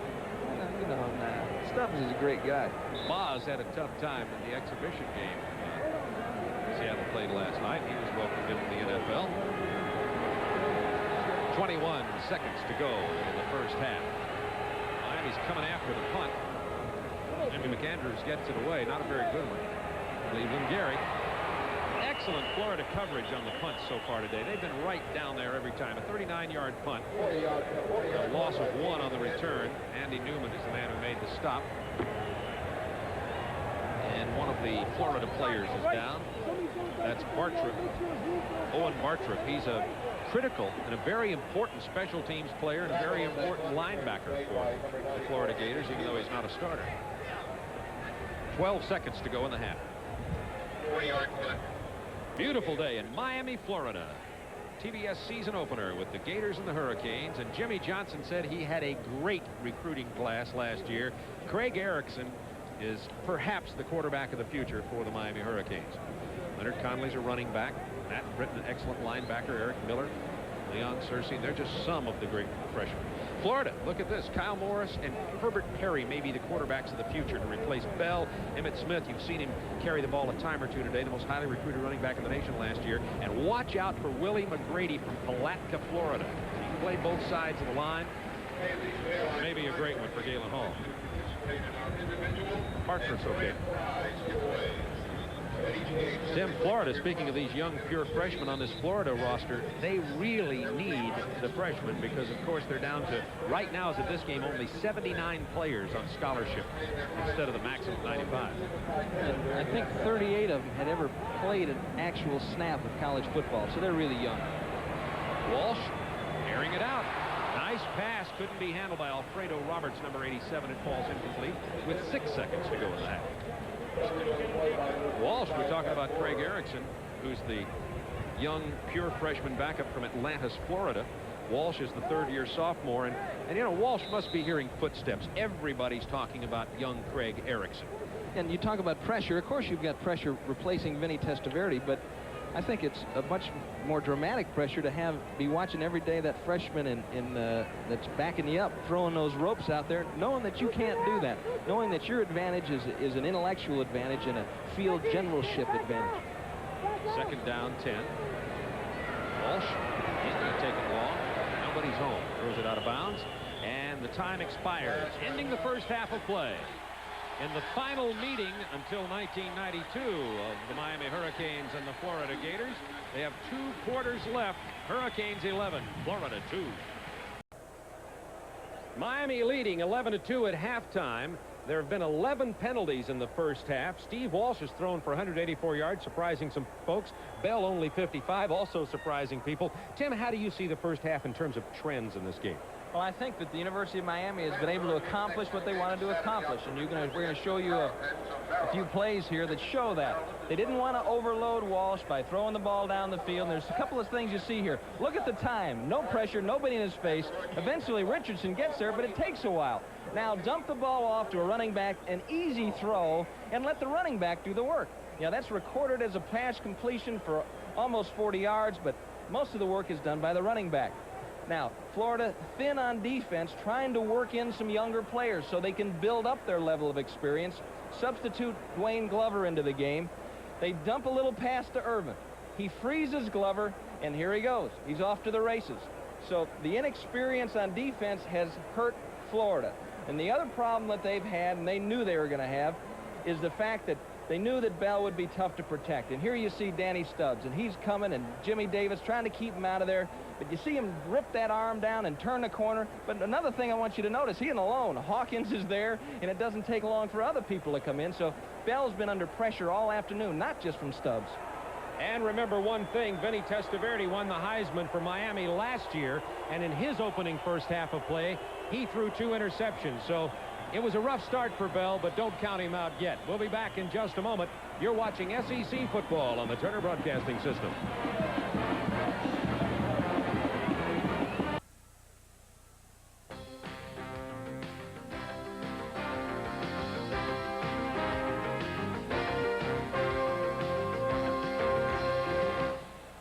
Back at the Orange Bowl in Miami, Florida. At halftime, Miami leading by a score of 11-2. In the final meeting between Florida and Miami until 1992. In the first half, first downs pretty much even, rushing yards, neither team successful. But look, Steve Walsh, the inexperienced third-year sophomore quarterback, 184 yards, and Kerwin Bell on a search for the Heisman, only 55. Total yards, Miami way out in front, but Miami has the 3 turnovers. Time of possession pretty even. Early in the ball game, Florida scored when Willis Pegues snapped the ball over Miami punter Jeff Fiegel's head. It went in and out of the end zone. Those are the only 2 points that Florida has scored. The Miami scoring came when Steve Walsh engineered a beautiful drive, then threw a 23-yard touchdown pass to Brian Blades, came back with a 2-point conversion to Blades, and then a 37-yard field goal by Cox. Benes with the kickoff.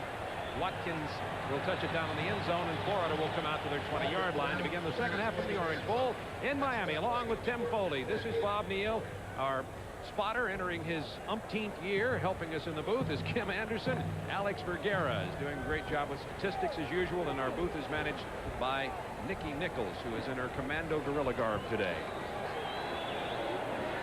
Kerwin Bell, only 55 yards. Let's see how he maintains his poise and comes out here. And now his receivers with the inexperience and the line with the inexperience do have at least 2 quarters under their belt.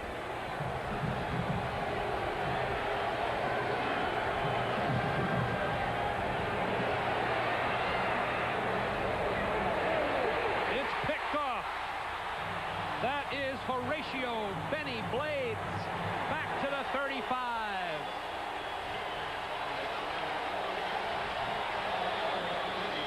That says it all. The look on Galen Hall's face. 14 yards on the return by Blades. It looked as though Bell was expecting Simmons to take this move to the outside deeper. There's no question about where he's throwing it. He's flinging it out there. Ball way overthrown. Benny Blades pulls it down. He had 10 last year. That's #1 this year. I think that might set a record. Most consecutive games with an interception, 5. Here comes Warren Williams. Driving to the 30-yard line. Tim, in the beginning of this game, you mentioned Warren Williams being underrated. He is, in fact. Benny Blades is not underrated. All-American. Some people think he could be the _1 or 2 draft choice in the pros next year. If it's my pick, he'd be #1, depending on how this year goes. Well, it all depends on, too, the needs of the team that's drafted him, but he has it all, Bob. He's a big hitter, great speed. He's the quarterback of the Miami secondary, gets everybody in the right spot. Second down 4. Warren Williams close to the first down. Miami leading 11-2. Blades picks off Bell's first pass attempt of the second half. Miami with the 11-2 lead is threatening here again. Jimmy Johnson and Galen Hall have the same types of styles in terms of head coaches in that they give a lot of autonomy to the assistants. Gary Stevens, the offensive coordinator, talks with Johnson about the offensive game plan, but he's pretty much got a free hand to develop it as he sees fit. And Jimmy sees his job as more organizational and motivational. 3rd and 1 at the 27. Double tight ends. Walsh, broken play, short of the first down. Clifford Charlton will get credit for the tackle. Walsh turned around and nobody was home for the handoff. That was a big broken play, too.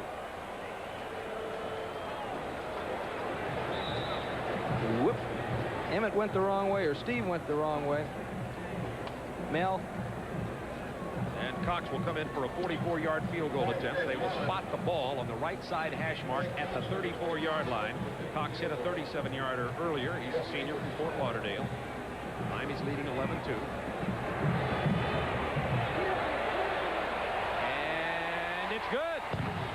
Greg Cox 2 for 2 to start 1987. A 44-yarder, and it's 14-2. The Hurricanes over the Gators. 12:50 to go, third quarter. For you. Here's Edgar Benes with the kickoff. It comes down to number 36, Anthony Williams. Probably not a wise idea to return that ball, only out to the 13-yard line. And Kerwin Bell, who threw an interception on the opening play of the second half, comes back out and he finds himself in a hole again. A lack of communication there by the deep men.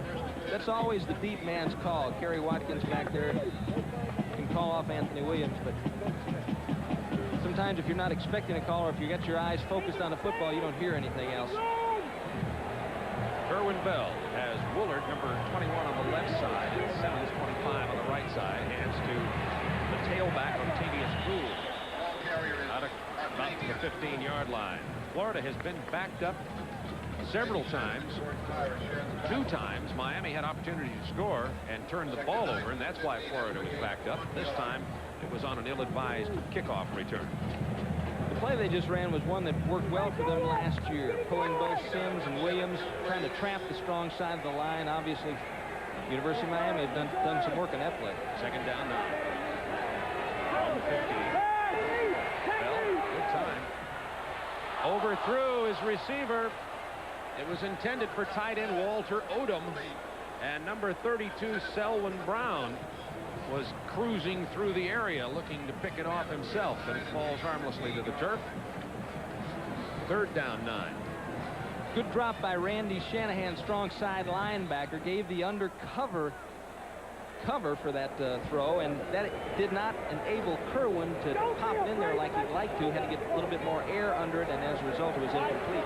Now 5 defensive backs in there for Miami. They're all good. Bain, Blades, Brown, Ellis, and Bubba McDowell. Third and 9 from the 15 of Florida, trailing 14-2. Incomplete, intended for Odom. Coverage by linebacker 22 Randy Shannon. And in comes Jamie McAndrew to punt again. They're pressuring Bell. Watch them coming. Hurricanes defense. Walking to the top. Good job by Jimmy Jones, but not a bad job of protection. Good job of protection. It opens up there. Bell delivers the ball on time. Now, we haven't been counting drop balls, but just the ones I can remember. That's 4. Almost blocked.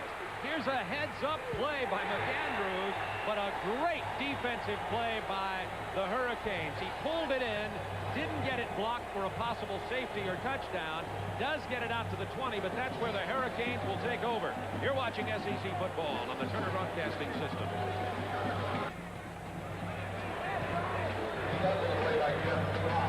We are back. They did not call timeout down on the field for the commercial break. There was a running play. Warren Williams just got a couple of yards, tackled by Huey Richardson, the freshman from Atlanta's Lakeside High School. It'll be second down 8 now from the 18-yard line. Let's take a look at the good rush by the Hurricanes. Found a crack back in the weak side, as you mentioned, Bob. Good alertness by the Florida punter, because that ball would have been a touchdown or a safety, as you mentioned. Warren Williams inside the 15 to the 13. Needs to get to the 10 for the first down.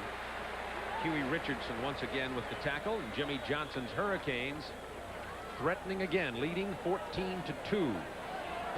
That kind of running is what inspires even the players on the sideline that are watching. That second effort, that third effort. And that's what Galen Hall is looking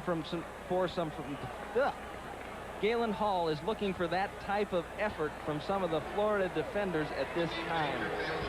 That was a mouthful. Yeah. 10:42 to go, third quarter. Miami 14, Florida 2. On the third down, Bratton hit hard. It came loose, incomplete. He did not have possession. Big tackle back there. Big hit by the secondary player for Florida. I think it was Ricky Mulberry who came up to make the stick on Bratton. It was Mulberry. He had sunk back in there to defend against the fade and popped back up to take on Bratton. Walsh, good statistics today. 1 touchdown, 1 interception. Greg Cox comes in to attempt the field goal on the 4th down now. The ball at the 13. That'll make it about a 30-yard field goal. Walsh so far, or Cox today, so far 2 for 2. He's hit a 37 and a 44-yard field goal. This one right down the middle. 17-2 Miami. You're watching SEC football on the Turner Broadcasting System. Along with Tim Foley, Bob Neal with you from the Orange Bowl in Miami, Florida. Our producer, Skip Ellison, and serving as Skip's director is Mike Reardon, with us on SEC football this year. Nice job as usual, fellas. 17-2, Miami leading. Florida's only score has been a safety. That came on the snap that went in and out of the end zone early in the game. In and out of the end zone, Florida will bring it out to the 20-yard line, trailing 17-2, and Kerwin Bell somehow has to get his act together. 6 for 17 for only 55 yards and 1 interception. How about the Florida offensive line and the backs helping protect Bell? He has had considerable pressure today. At this particular point in time in the game, Bob, what's going to happen is Miami's linebackers are going to start getting more depth. I mean, that might have been an effective mechanism earlier on in the game, but right now they're going to be backing out of there. They're going to know that Florida's got to throw the ball to get back in it. First and 10 from the 20 Gators. Here's Emmitt Smith, the rookie, close to the first down. Emmitt Smith, last year's most highly recruited running back, makes something happen. He gets a first down. That's excuse me, he may be a little bit short. They give him 9 yards. Cedric Smith leading the way there. Walter Odom trying to get the block, but Emmitt Smith runs through the tackle of George Myra. Second down, about 1. Emmitt Smith, first down. Oh, he's to the 36, first down, Emmitt Smith. He was highly recruited. Everybody knows that. The team that had the 7 yards on that game, the closest shot at getting Emmitt Smith other than Florida that ended up with him was Auburn. And Galen Hall said, I said, why did you get him and Auburn didn't? He said, the only thing I can tell you is I think we won over his family in our recruiting process. The family, has a lot of influence on a youngster, and that's why he came here. Galen says it looks like he's getting a couple of yards, and I look up and he's got 5, and that happened last time. This time, nothing. And he runs into 96 Danny Stubbs, welcoming Emmitt Smith into big-time collegiate football.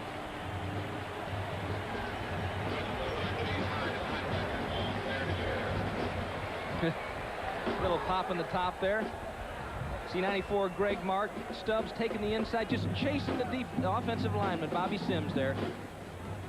Chasing all the way. His job is to get in that back pocket on that particular call, and he did. Found Emmitt Smith. Emmitt Smith from Pensacola, Florida, 5'10", 200 pounds. Walter Payton's size. Second down, 12.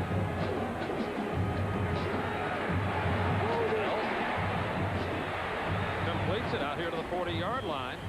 It is a first down, and Emmitt Smith with the reception. It's not a first down.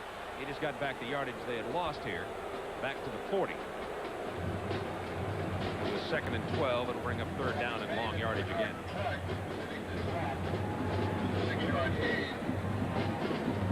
Bell looking downfield. It's not there.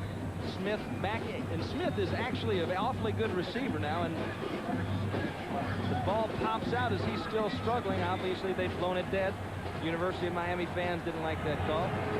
His forward progress has been stopped. Good call. Third down, about 6. Picked off. Into the end zone, Randy Shannon. Touchdown, Miami.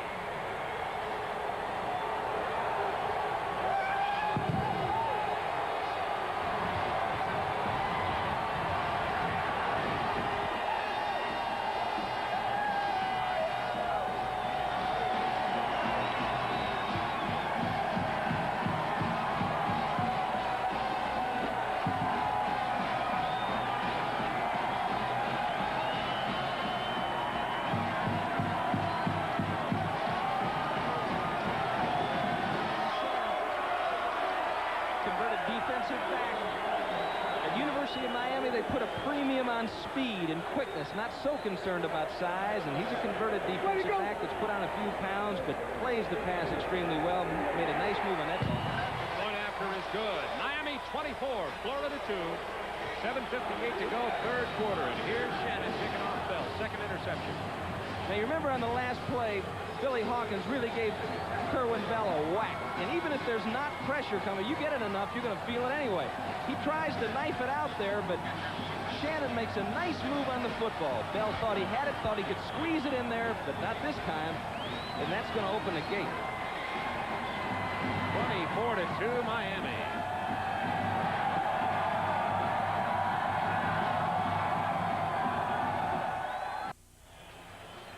Miami fans a little bit upset that Florida, they're a lot upset that Florida has decided not to play the Hurricanes again until 1992. Ending a series that began back in 1938. We're getting a measure of revenge here. Harry Watkins will touch it down to the end zone.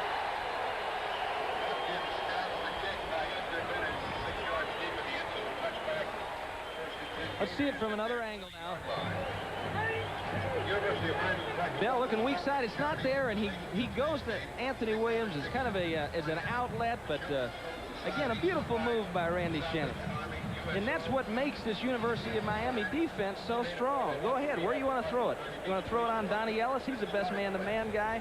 Shannon's a great coverage linebacker man. Myra even gets good drops in the secondary, and they get good pressure from the front four. So they're going to be a tough defense to deal with. Dave Wanstead's got himself a handful of good players. Bell has time this time. It's complete to number 23, Wayne Williams. Not close to the first down marker. Florida trailing 24-2 with 7:50 to go in the ball game. Kerwin Bell, remember, trailed Auburn last year when he came back in after injury 17-0 and engineered an 18-17 come from behind win. Bell is the kind of guy who can bring you from behind if you got to get there, even though he's struggling a whole lot today.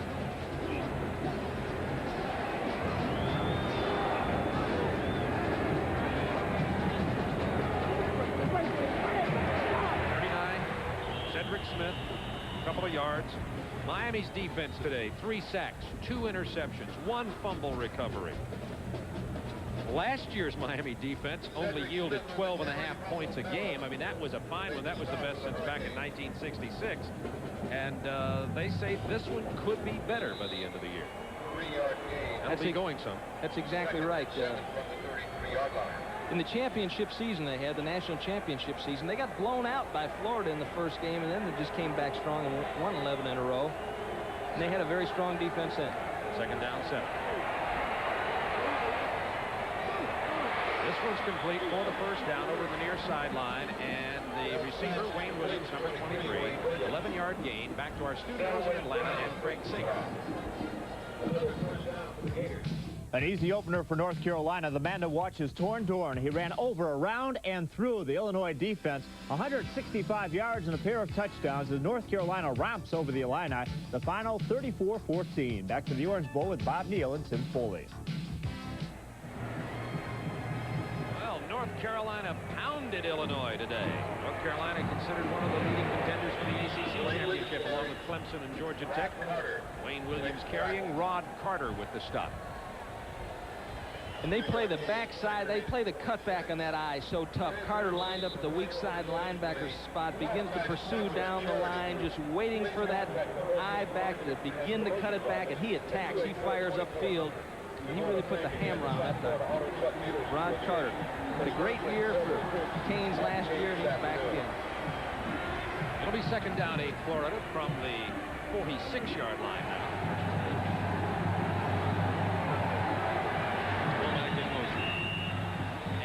Delay of the game is going to be the call. The 25-second clock ran down to 0. This Hurricane defense has been too much for Florida so far today. Delay of game offense. Still second. Look at some scores at college football action around the nation today.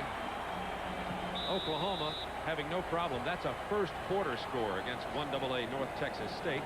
Clemson in the third quarter having no problems with Western Carolina. A lot of people think Clemson will be a top 10 team and win the ACC. Penn State rolling 38-16.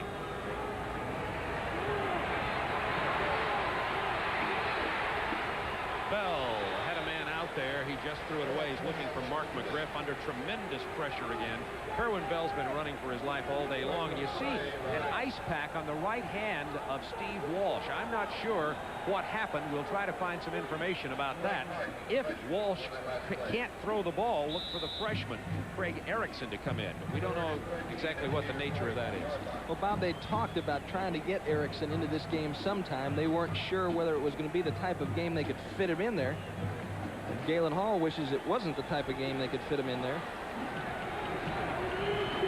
5:39 to go, third quarter. Third down, 13 Gators from their own 41.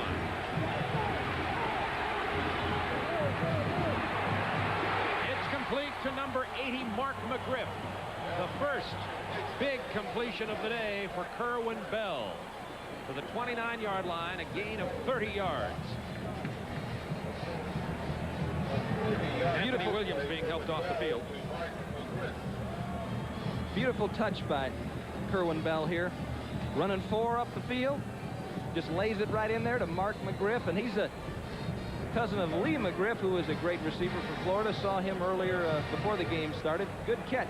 By the way, not Anthony Williams. That's Benny Blades for Miami, who came off the field, number 36. Looks to be okay. We'll check on him. Emmitt Smith sees nothing. Finds a little bit, about a yard for the freshman. Benny Blades, the All-American free safety for Miami, helped off the field just a moment ago, and they're looking him over on the sidelines right now. It looks like they're rubbing his calves, Bob, and I would suspect that it's cramps.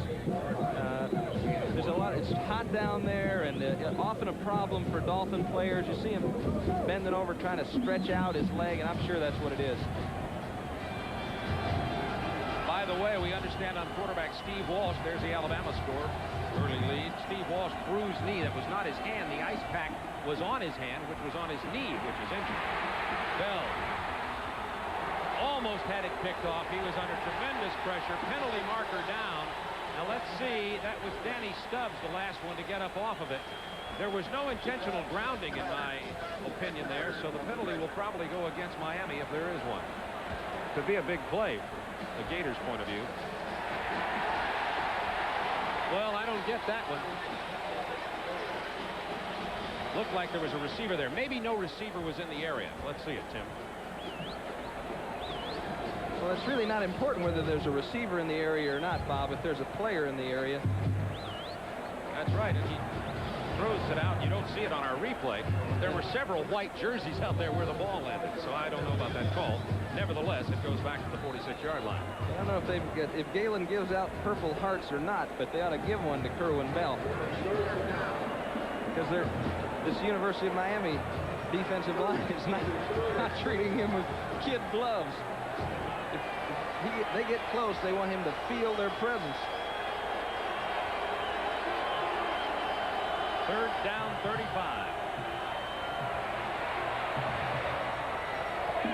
Almost picked off again. Emmitt Smith was the man in the pass pattern down near the 30. Benny Blades, who was shaken up, is back in the game and was covering on that play. Well, they've been all over Kerwin Bell today. That was a matter, again, of inexperience, Bob. I feel like a broken record, but Emmitt Smith is supposed to run a circle up. He's supposed to be heading it up the field. Book it, son. Get open. And because your buddy number 12 is getting killed. Keep running. That Hurricane punt rush is back there again. Cleveland Gary at his 11. Florida chases him out of bounds at the 15-yard line. You're watching SEC football on the Turner Broadcasting System.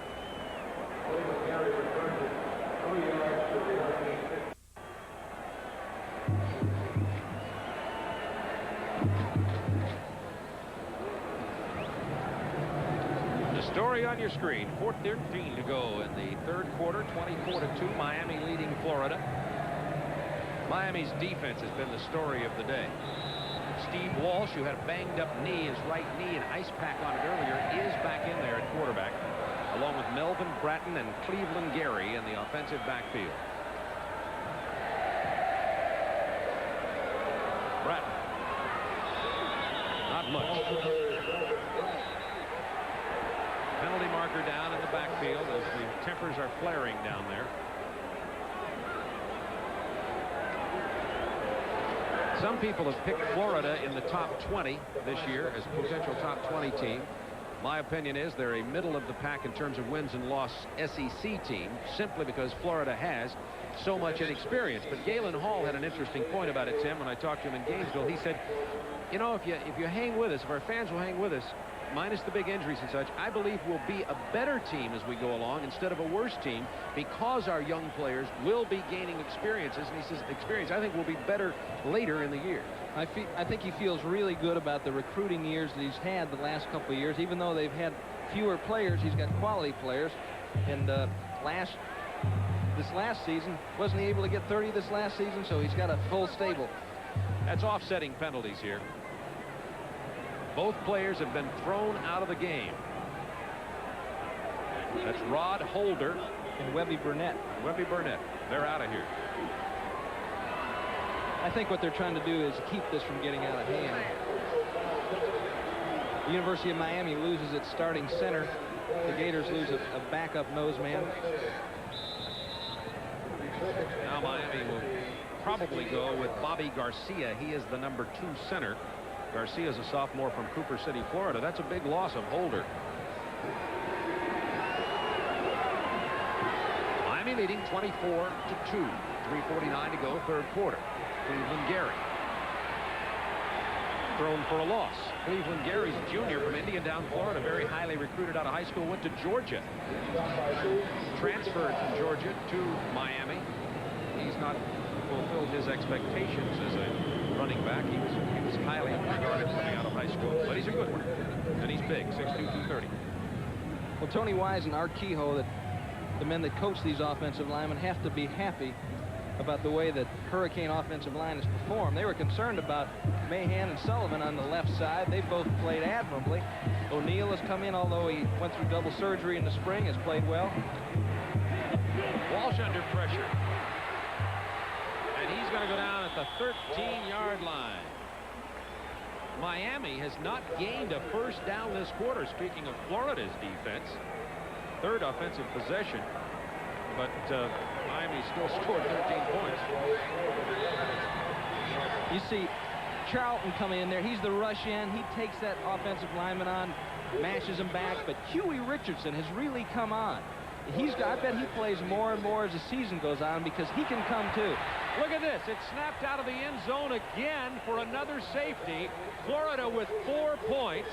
And Willis Pegues, the long snapper, number 58, has snapped it through the end zone twice today.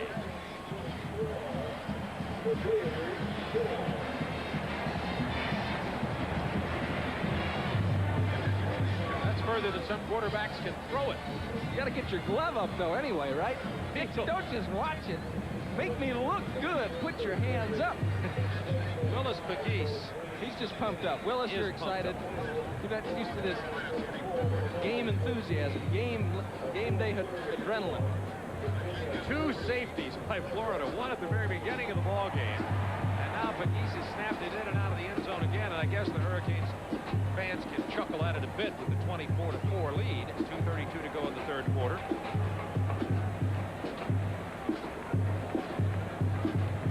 University of Florida got a tough way to go this year. They open here with Miami. They do get a little bit of what would be called a breather next week up in Gainesville to play Tulsa. But then on a TBS telecast, they'll be at Birmingham against Alabama. Then you see they go right into the heart of it. Mississippi State, LSU, they've got a tough one. It's out of bounds on the free kick. It goes out at about the 28-yard line. Penalty marker is down. Miami has a schedule that's a little more to their liking, particularly the next couple of weeks. They'll have a chance to regroup, although Jimmy Johnson says sometimes having 2 weeks open can bother you. But then, bang, bang, Arkansas away, Florida State away, and Florida State has their best team in many years in most people's estimation. That'll be played in Tallahassee. Then Miami has some opportune teams on their schedule following their opening. Miami has a little bit better shot later on as they play Cincinnati, East Carolina, Miami, Ohio, Virginia Tech, Toledo, and then close out with Notre Dame and South Carolina. Somehow you get the feeling that Jimmy'd rather be on the road than at home. They haven't lost on the road since early in '84. Illegal procedure is the call against Miami. It'll be re-kicked back from the 15-yard line now.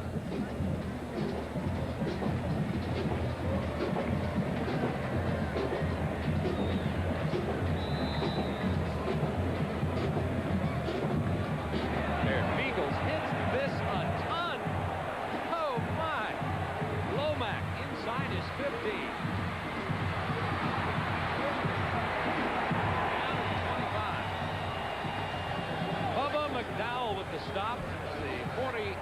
Number 48 at the 25-yard line. 2:23 to go in the third quarter. Miami leading by a score of 24-4. It all started with the Willie Pegues snap over the head of Beagles. It was 2-0 Florida. Miami comes back on a 23-yard TD reception from Brian Blades from Steve Walsh, and Blades caught the 2-point conversion, making it 8-2. Also in the second quarter, 37-yard field goal by Cox. Miami had other opportunities to score, but it turned the ball over. Miami then went ahead 17-2 on a 29-yarder. Shannon took it in 41 yards, intercepting Bell. then the safety, and that's the scoring. 24-4.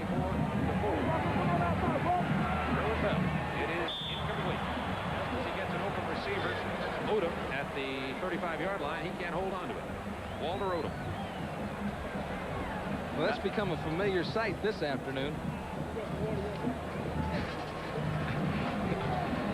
It's been a wrong route, a sack, a drop ball, and it's got Galen Hall trying to read the back of his hand from real close up. It is second down 10. Florida on their own 25-yard line. Bell under pressure, having to run it out of there. Trying to get the first down. It'll be close. Looked like he was hit out of bounds. 11-yard gain for the first down. Penalty marker is down. They're going to call that on Stacy Simmons, Bob. Looked like he picked off Rod Holder as Holder was pursuing Bell out of bounds. Did you ever have one of those days, Bob? Yes. That's what Galen's thinking right now. Is this over yet? 2:09 to go in the third quarter. A lot of time remaining. Miami ahead by 20 points. Bell led 3 big comebacks last year for Florida Gators, but he had a lot more weapons with which to work, like Alonzo Highsmith, who, by the way, is here today. Dead ball foul after the first down was made. Late hit against the offense. It'll be first down 25. Excuse me. Of course, Alonzo Highsmith from Miami is here today. Draft choice by Houston. Let's watch that call again. Actually looking for Odom over the middle. Doesn't really have time to set up. Points to Odom. Runs out of bounds. Stacy Simmons coming back to help. The play is over. And he gives Rod Carter a tap on the side. At the 22-yard line now. It'll be first down 25 for Kerwin Bell and the Gators.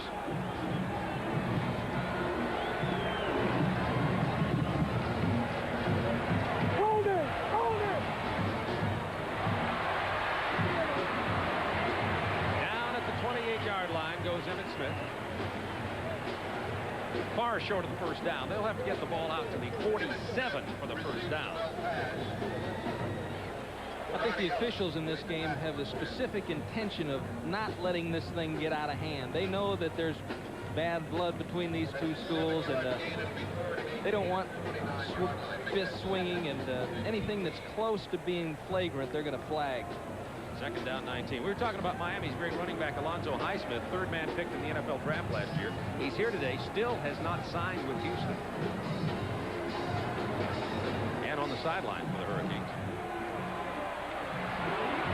Bell can't find anybody. There he goes again. Short of the first down. Took a big hit at the 35. Ernest Parrish put his 250 pounds on Bell that time. 8-yard gain for Kerwin. Kerwin Bell is just a class act. He's not getting much support today, but just a fantastic kid, a good leader, the type of man that's just fun to coach. Galen's had a lot of, I think, a lot of enjoyable moments with him. He has got Galen's personality in the sense that he is low-key and he's not a yeller and a screamer.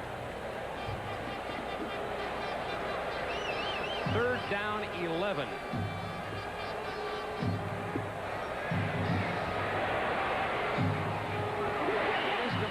First down inside the 50. The receiver Willie Snead, number 9 from Bells Lake, Florida. And this is what Gator fans are more used to seeing. The folks have over TV waves haven't seen it for a couple of years. In Gator Field, that's what it looks like. Pow! He snaps it right in there. Got a little bit of a sidearm delivery. Gets rid of the ball in a hurry. 17 seconds remaining in the third quarter. Trying to keep him honest and run. Nothing at all. Wayne Williams is hit. That Miami defense having themselves a whale of a day. 3 sacks. They've been picking off the passes, recovering the fumbles, and stopping the run. I don't know if you can ask them to do much more. That's the end of the third quarter. Miami 24, Florida 4. You're watching SEC football on the Turner Broadcasting System.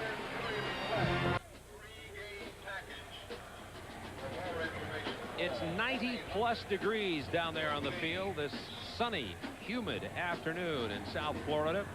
University of Miami Hurricanes with a commanding 24-4 lead going into the fourth and final quarter, and that's the statistical story of this ball game. 189 yards to 167 yards, but the offensive stats don't really tell about it. Neither do the turnovers, really, because they're even. What really tells the story is that Miami defense. Second down, 11.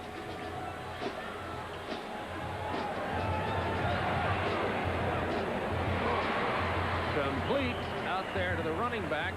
Let's see, they may be short of the first down with Wayne Williams with the reception. Ellis with the tackle. And they may bring the chains in. Official timeout. They'll bring it in for a mark. So Galen Hall has had questions coming into this game, and nothing can get answered in 3 quarters of football, but the questions remain. Are there any receivers here that are going to be the big plays? Both tight ends who are considered good have Walter Odom has had a bad day catching the ball. McGriff caught a big 30-yard pass. The offensive line still got questions, and nobody's really raised their hand to say, I'm your guy in the offensive backfield yet, Tim. That's what's frustrating, I'm sure, from an offensive standpoint for the coaches as they watch. You know, they're not sure who to go to, and what's got to happen is somebody has to emerge out of that pack, because I don't think you can continue to rotate in the 6 receivers. Somebody's got to start getting the playing time, getting the experience, and you got to put your money on somebody. 3rd and 1. Wayne and Anthony Williams in the backfield. Bell keeps it and dives forward and gets the first down. The attendance today, 77,224. The idea from the Florida standpoint here, Bob, actually what they've been trying to accomplish is stretch out that Miami defense. You know, you don't want a bunch of them hanging in there together. Spread them out. That way their coverages are easier to read. The blitzes are easier to see coming. But the Miami defense was certainly up for the task today. First down, Gators inside the Miami 40.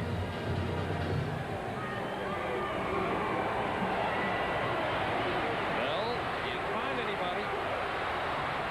Down to the 32-yard line. Stubbs is everywhere. Kerwin's going to dream about Danny Stubbs tonight. Dream isn't the right word. Nightmare about him would be a better word.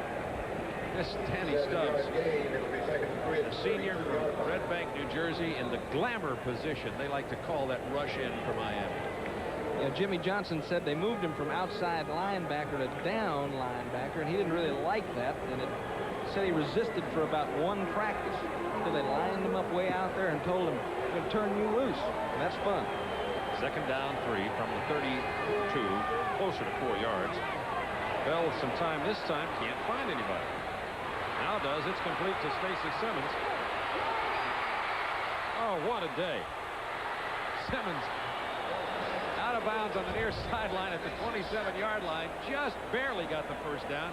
Had it by a mile, came back, lost it, regained it, did get the first down finally. Good job of protection here by the Florida offensive line. Good drop to see Selwyn Brown hugging the middle of that field, preventing the angle in. Bell starts to move around, then dumps it to Stacy Simmons. Now, Stacy, get upfield. Whoop. And when you get upfield, take the ball with you. Nevertheless, it's a first down at the 27. We have 13-11 to go in the ball game. Miami with a 20-point lead. Not much off right tackle. Anthony Williams, the ball carrier, number 36.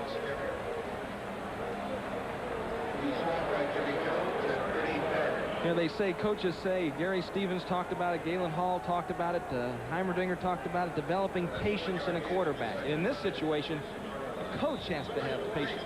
Because,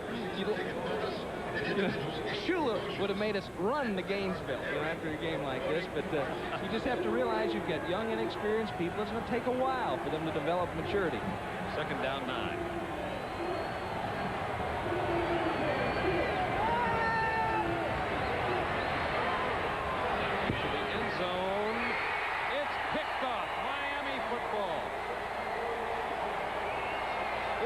Interception by 29, Don Ellis. The junior from Fort Myers just went up and physically took the ball. 12:24 to go in the ball game. Miami leading 24-4. Well, 12:24 to go in the ball game. The Miami defense, get these stats: 3 sacks, 3 interceptions, 1 fumble recovery, and that's just part of the story.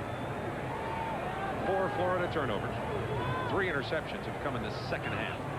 Now Miami has an opportunity to just run that ball.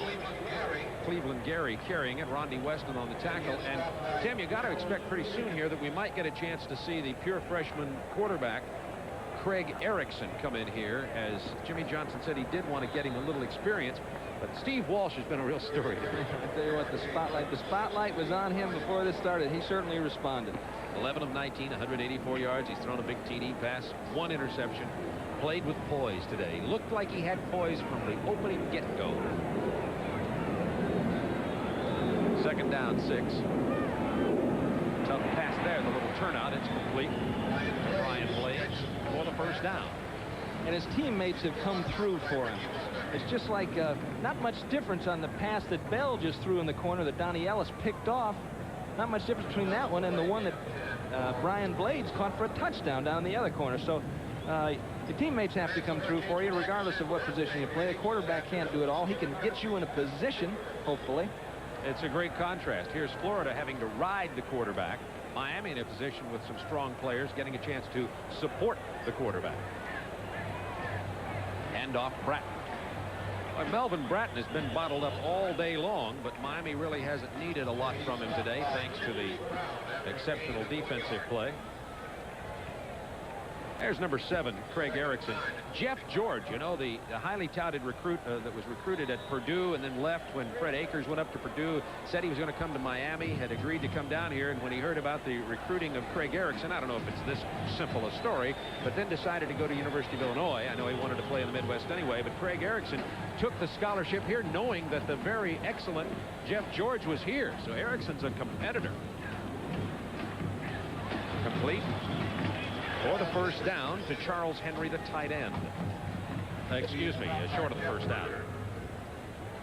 When you look at the Florida defense has actually played well. If you take out a couple of plays, take out the touchdown pass, take out the long run by Bratton, take out that Dwayne Glover fell down, and they haven't played too bad. They played excellent football in the second half here. Steve Walsh was 1 for 2 passing the ball. His only experience that he had. Now he comes in and it's close to 200 yards in the air today.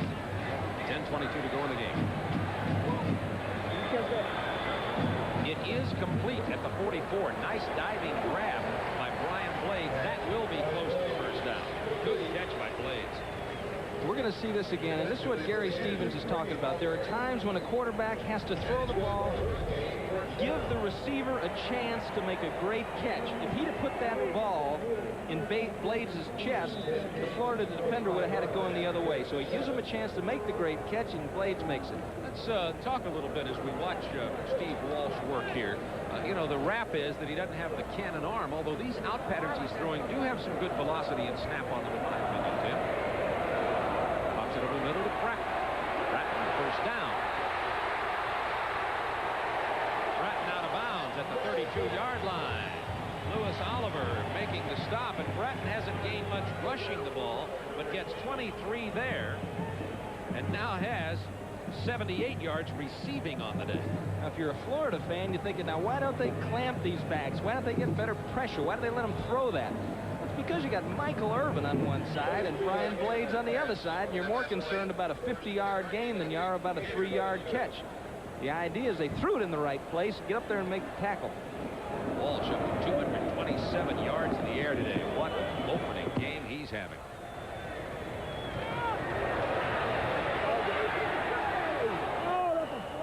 Irvin had turned out and then cut it upfield, and Walsh had tried to lead him down there. The coverage was good by Kerry Watkins for the incompletion.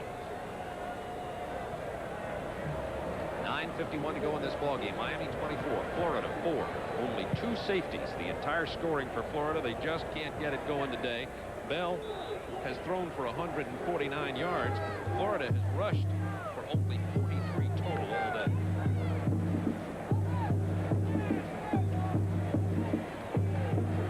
Second and 10 from the 32-yard line. Bratton, Cleveland Gary in the backfield. Complete to Bratton. Down to the 25-yard line. Mark Murray with the stop.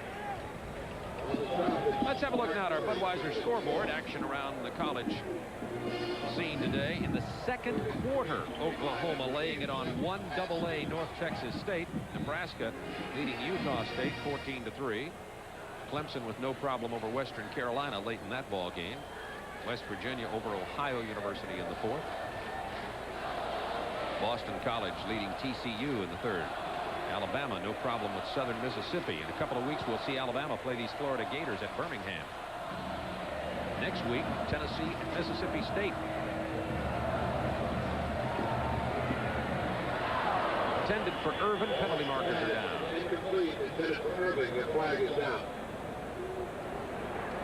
Now, that's the pass that they're afraid of throwing right there. And that was a checkoff. He saw the blitz coming and wanted to get into that quick out pattern.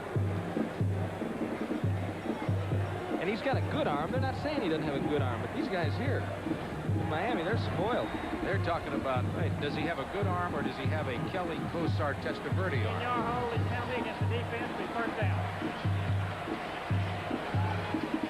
There's the defensive holding called on Jason Lambert, sophomore from Jacksonville. He's going to be an outstanding player, the outside linebacker. His dad, mom, sister, his brother here watching him today. But interesting, Ty Smith went to recruit him in Jacksonville, met his sister, and married her. Now that's a great recruiter. Yes. Now his coach is his brother-in-law. Is that an NCAA violation, you think? That's no, not since they're married now. It's all family now. I think it's Darla Lambert, married to Darla Lambert Smith now, married to Ty Smith, the linebacker coach. And Jason, however, doesn't need any family influence. He's an outstanding player at 6'4", 230. This is what Bagis is going to be doing next week, all week long. Standing and thinking about the 2 snaps into the end zone. He was just practicing. Near touchdown, but Bratton fell down. It'll go incomplete. There's Pegues. He's practicing. Well, I don't think he needs, in a sense, practice. He just had all the strength. He must have snapped both balls in the air about 35 yards. Both of them over the head of Jeff Fiegels, the punter. One early in the ball game, one in the second half. For Florida's total points, 4.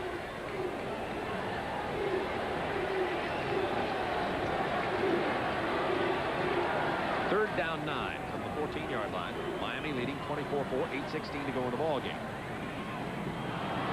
Here's Cleveland Gary to the 1. Touchdown. They say his knee did not touch. Cleveland Gary with the extra effort and another Miami touchdown.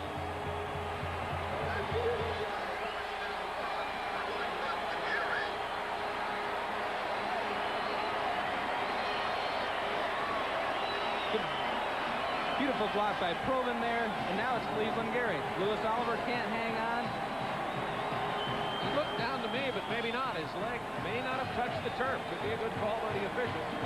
M6, 30-4. Cox for the point after. It's good. 31-4. Well, Miami is angry at the Gators for dropping the series. Florida's going to have 5 years to have to think about this pounding today. You're watching SEC football on Turner Broadcasting System. Third largest crowd in Orange Bowl history, watching Miami lay it on Florida 31-4 with 8:09 to go in the ball game. Number 1, Edgar Menace is going to kick off. Number 20, Tony Lomax. Lomax is going to receive for Florida. Tony Lomax's nickname is T-Lo, former running back. He's just 5'8". It came loose at the 22-yard line. Florida football. Let's see if Cleveland Gary was down or did he get technically into the end zone for the touchdown. Good effort there. Runs through a tackle by Reuter. Selman Brown. I would have to say that his weight now is down. He was laying on the defensive back. The defensive back was on the ground. And I'd have to say he was down, but a good effort anyhow. Not that it makes a big difference. I think the technicality in that ruling is that your hand can touch and be down, and even though his weight was all on it, none of the other parts of his body maybe hit the turf. That's probably the technical ruling, being it was technically accurate. Right. Bell. Incomplete. Trying to hold on to that hot pigskin was Anthony Williams. Good quarterback pressure by Bill Hawkins all over Kerwin Bell. So Kerwin Bell has been out of the television spotlight for the last 2 years, and he gets in it today, and he's just been hounded all afternoon. Billy Hawkins is tracking him here and rides him into the turf. He certainly has paid the price today. 7:51 to go. Miami 31-4 leading in this ball game. Second down 10 from the 22-yard line. Now they're looking at other receivers. Number 1, Ed Frazier's in there. Here's the draw to 36, Anthony Williams. About 3 yards. Stopped at the 25-yard line. Randy Shannon is the tackle.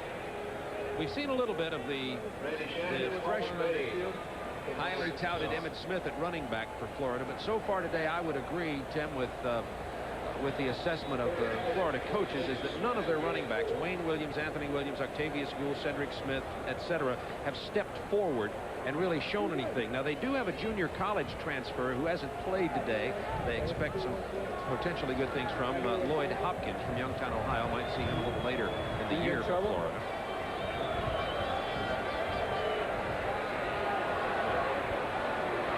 Wide open, Octavius Gould. Big gainer here to the 45-yard line. Donald Ellis with the tackle. 19-yard gain, and the Hurricanes are happy. Well, they're certainly back in the race. I don't know if they're number 1, Gary, but they're back in the race. Jimmy Johnson and his staff definitely have made a statement with this game. They've got some good players, and it wasn't all just Vinny Testaverde last year and Jerome Brown. They've got some talented athletes here who can compete with anybody. Simmons, Snead, and Frazier, the wide receivers, 3 of them in the ball game on first down 10 for Kerwin Bell. He's out of the pocket, throwing on the run, almost picked off by George Myra Jr. Tried to throw it to Mark McGriff, the tight end. Myra couldn't hold on. Yes, his daddy was the great quarterback. George Myra Sr. at University of Miami. Time he gets protection of pocket, finally closes up. Good read by Myra, puts himself in a nice spot. That's okay, George, you're a defensive player. Your hands are torn up. Fingers dislocated. You'll get the next one. Second down 10. Once again, more problems on the exchange. Kerwin Bell falls on it back about 42. It has not been a good day for Florida. They have not only been facing intense pressure from the Miami defense, but Florida self-destructed a great deal too. Galen Hall said he was concerned whether his team would be really in full mid-season kind of form when he got here today. So many changes, so little experience behind the front liners, and some of his worst fears are coming true about this game. But he did say, and I think he means it, that he does believe this Gator team is going to be better as the season goes along. And I would go along with that assessment. Now, there's an important factor that you have to consider there, and that's whether they stay healthy. And he's the first one to admit it. He says we are thin, and we can get thicker. We can add depth with experience, but if we, of course, lose people, then we're right back in the same boat. So the probation and the loss of scholarships, forget in a sense the television, a loss of exposure. The scholarships, only 79 instead of 95 on scholarship on this Gator team, and it's no question about it, hurt them a lot. University of Florida about to lose it here today. They're trailing 31-4, only 5 minutes 58 seconds remaining in this game. Some dark clouds blowing in over the Orange Bowl right now. It's been primarily sunny today. Sun has gone behind the clouds. Temperature's been up in the low 90s. Really much hotter than that right down on the field. Bell again, all kinds of problems. This time it's number 94, Greg Mark, with the play. may or may not be a sack. They may have decided that Bell was a runner at the time, and he's shaken up a little bit as you watch him hold his right arm to his side going off.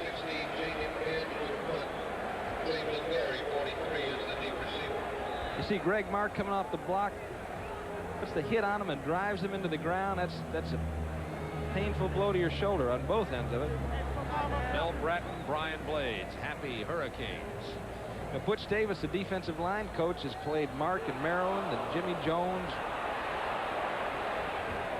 Penalty marker as the on-rushing Hurricane punt rushers bumped in to 16 Jamie McAndrew. I think it was Robert Bailey who actually hit him. So they'll call running into the kicker here, running into the punter, and that'll come back, and Florida will maintain possession. Kerwin Bell looks like he's hurting there. As Tim pointed out, he fell hard on that right shoulder, his throwing arm. His backup is Pepe Lascano, a senior, but I wouldn't be surprised to see a freshman coming into the game, either Herbert Perry happens to be from Bell's hometown, or Kyle Morris. But at this point in the game, you might just want to get your senior in there, Pepe Lascano. I hate to see him reaching up inside the jersey like that. It is Lascano. Yeah. As you mentioned, Pepe's a fifth-year senior. He went to St. Thomas Aquinas High School, just north of here, and it was a manager 2 years ago. First down 10 from the 45. We'll keep you posted on the injury to Kerwin Bell's right shoulder. Scano's coming out firing. It's complete to Octavius Gould to the 40-yard line. Pepe Lascano is there's Kerwin Bell. Pepe Lascano is in here to just try to hold the ship afloat at the moment, but the worries are going to be on Heisman Trophy candidate Kerwin Bell. What they're checking, Bob, is as your shoulder is rammed into the ground like that, it compresses, and there's a couple of ligaments that lay in over the top, and that's what causes a separation. And that's what they're checking right there. You say that as though you know it from personal experience. You see my stripes? It's complete for a first down pass to the 34-yard line. That's Clifton Reynolds, the number 4 tight end, with the reception. Bell was injured last year in several games. Just been a marvelous competitor, and the thing that I really enjoyed about Kerwin Bell is, of course, from Day, Florida, Mayo High School, unrecruited, most valuable player in the SEC as a freshman, non-scholarship, and you know, he hasn't changed at all. He's just the same country kid, just great to be around, pleasant, kind, patient with all the reporters and the media. Lascano was looking for Ernie Mills. They did not connect. Donald Ellis covering, and goes incomplete. Brings up second down 10 from the 35. Clock down to 4 minutes 8 seconds remaining in this ball game. Cedric Smith, number 39, and Emmett Smith, number 22. We have enough Smiths and Williams in this ball game to start a law firm. Yes, Stubbs, Williams, Smith, and Jones. There you are. Sounds good. Stubbs is already heading in that direction, as he told me. What a game he's had today. He's been quiet of late because he hasn't needed to. But when the pressure was on, Danny Stubbs was all over the Florida quarterback, Kerwin Bell. Lascano doesn't connect, intended for Emmett Smith. It'll be third down 10. But you know, the other side of that is, Bob, from an offensive lineman standpoint, every time you don't hear Danny Stubbs, David Williams is doing a good job. Now, we don't come in and say David Williams did a great job on that play. You don't hear him. And then all you got to do is come up with 3 or 4 big plays a game, and you get credit for having a great game, although the other man might have controlled you for the majority of the game. The coaches will know when they look at the ever-popular game film. Lascano on 3rd and 10. He's got pressure. He completes it to tight end Clifton Reynolds, short of the first down, and Reynolds takes a big hit at the 28-yard line. 94 Greg Mark was all over Lascano that time. Clock down to 3 minutes 41 seconds. Next week, our TBS sports cameras will be at Scott Field, Starkville, Mississippi, for the University of Tennessee Volunteers and Mississippi State. 12:30 kickoff time. Pre-game coverage begins at 12:15. 3:24 remaining in this ballgame. Lascano. It's complete to the tight end, Clifton Reynolds, to the 12-yard line. Way to go, Pepe. Lascano now 4 out of 6 passing for 30 yards. He's not looking bad at all here. But the real question on the sideline for Florida's hopes is what is the nature of the injury to the right shoulder of Kerwin Bell. We do not know yet. They're looking at it. He was in a clean hit, taken hard to the ground, to press that right throwing shoulder into the turf here. 31 Gould, 39 Cedric Smith in the backfield. Lascano into the end zone, and it was dropped by Willie Snead. He was there, couldn't hold on to it.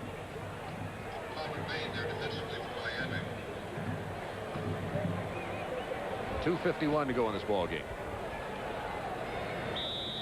The Orange Bowl was filled with 77,000 plus here today, and many have left trying to beat the traffic around the Orange Bowl area here. Not exactly easy in and easy out in the center of Miami.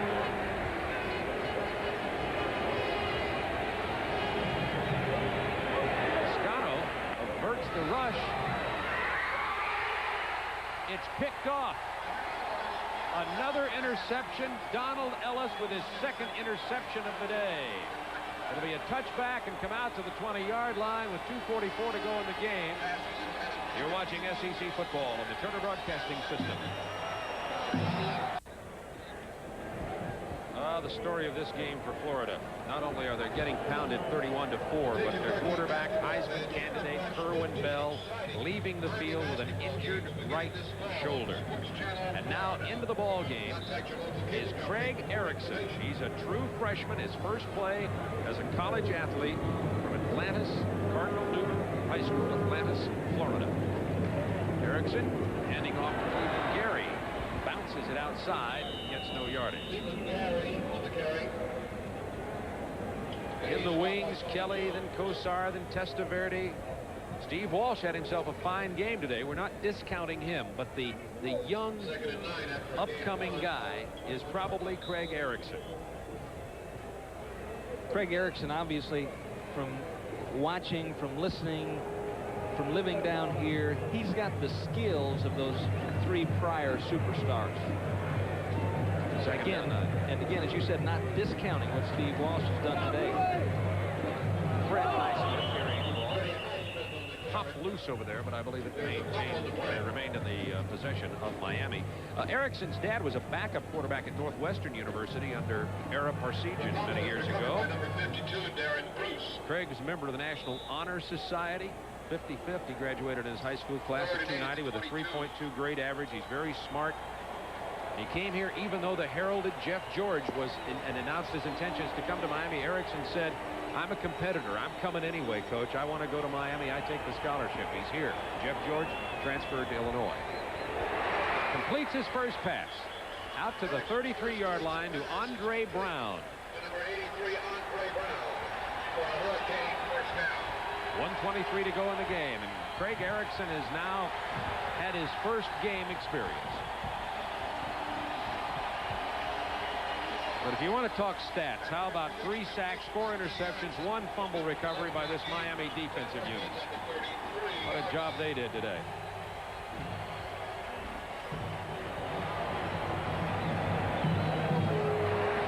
Some confusion there in the Florida backfield. Erickson telling him where to go. Just keeps it, sneaks it. Probably knew that nobody knew what the call was. And if that's the case, that's a little bit of poise for the youngster. Wisdom. Steve Walsh, 234 yards, 1 touchdown, 1 interception. He showed great poise. Miami's quarterback job is in good hands. What's going on? The cheering is a police dog down in the east end zone's got a hold of a gator and is tearing it up. Just run the clock out now. 45 seconds left in the game. That's Cleveland Gary. There it is.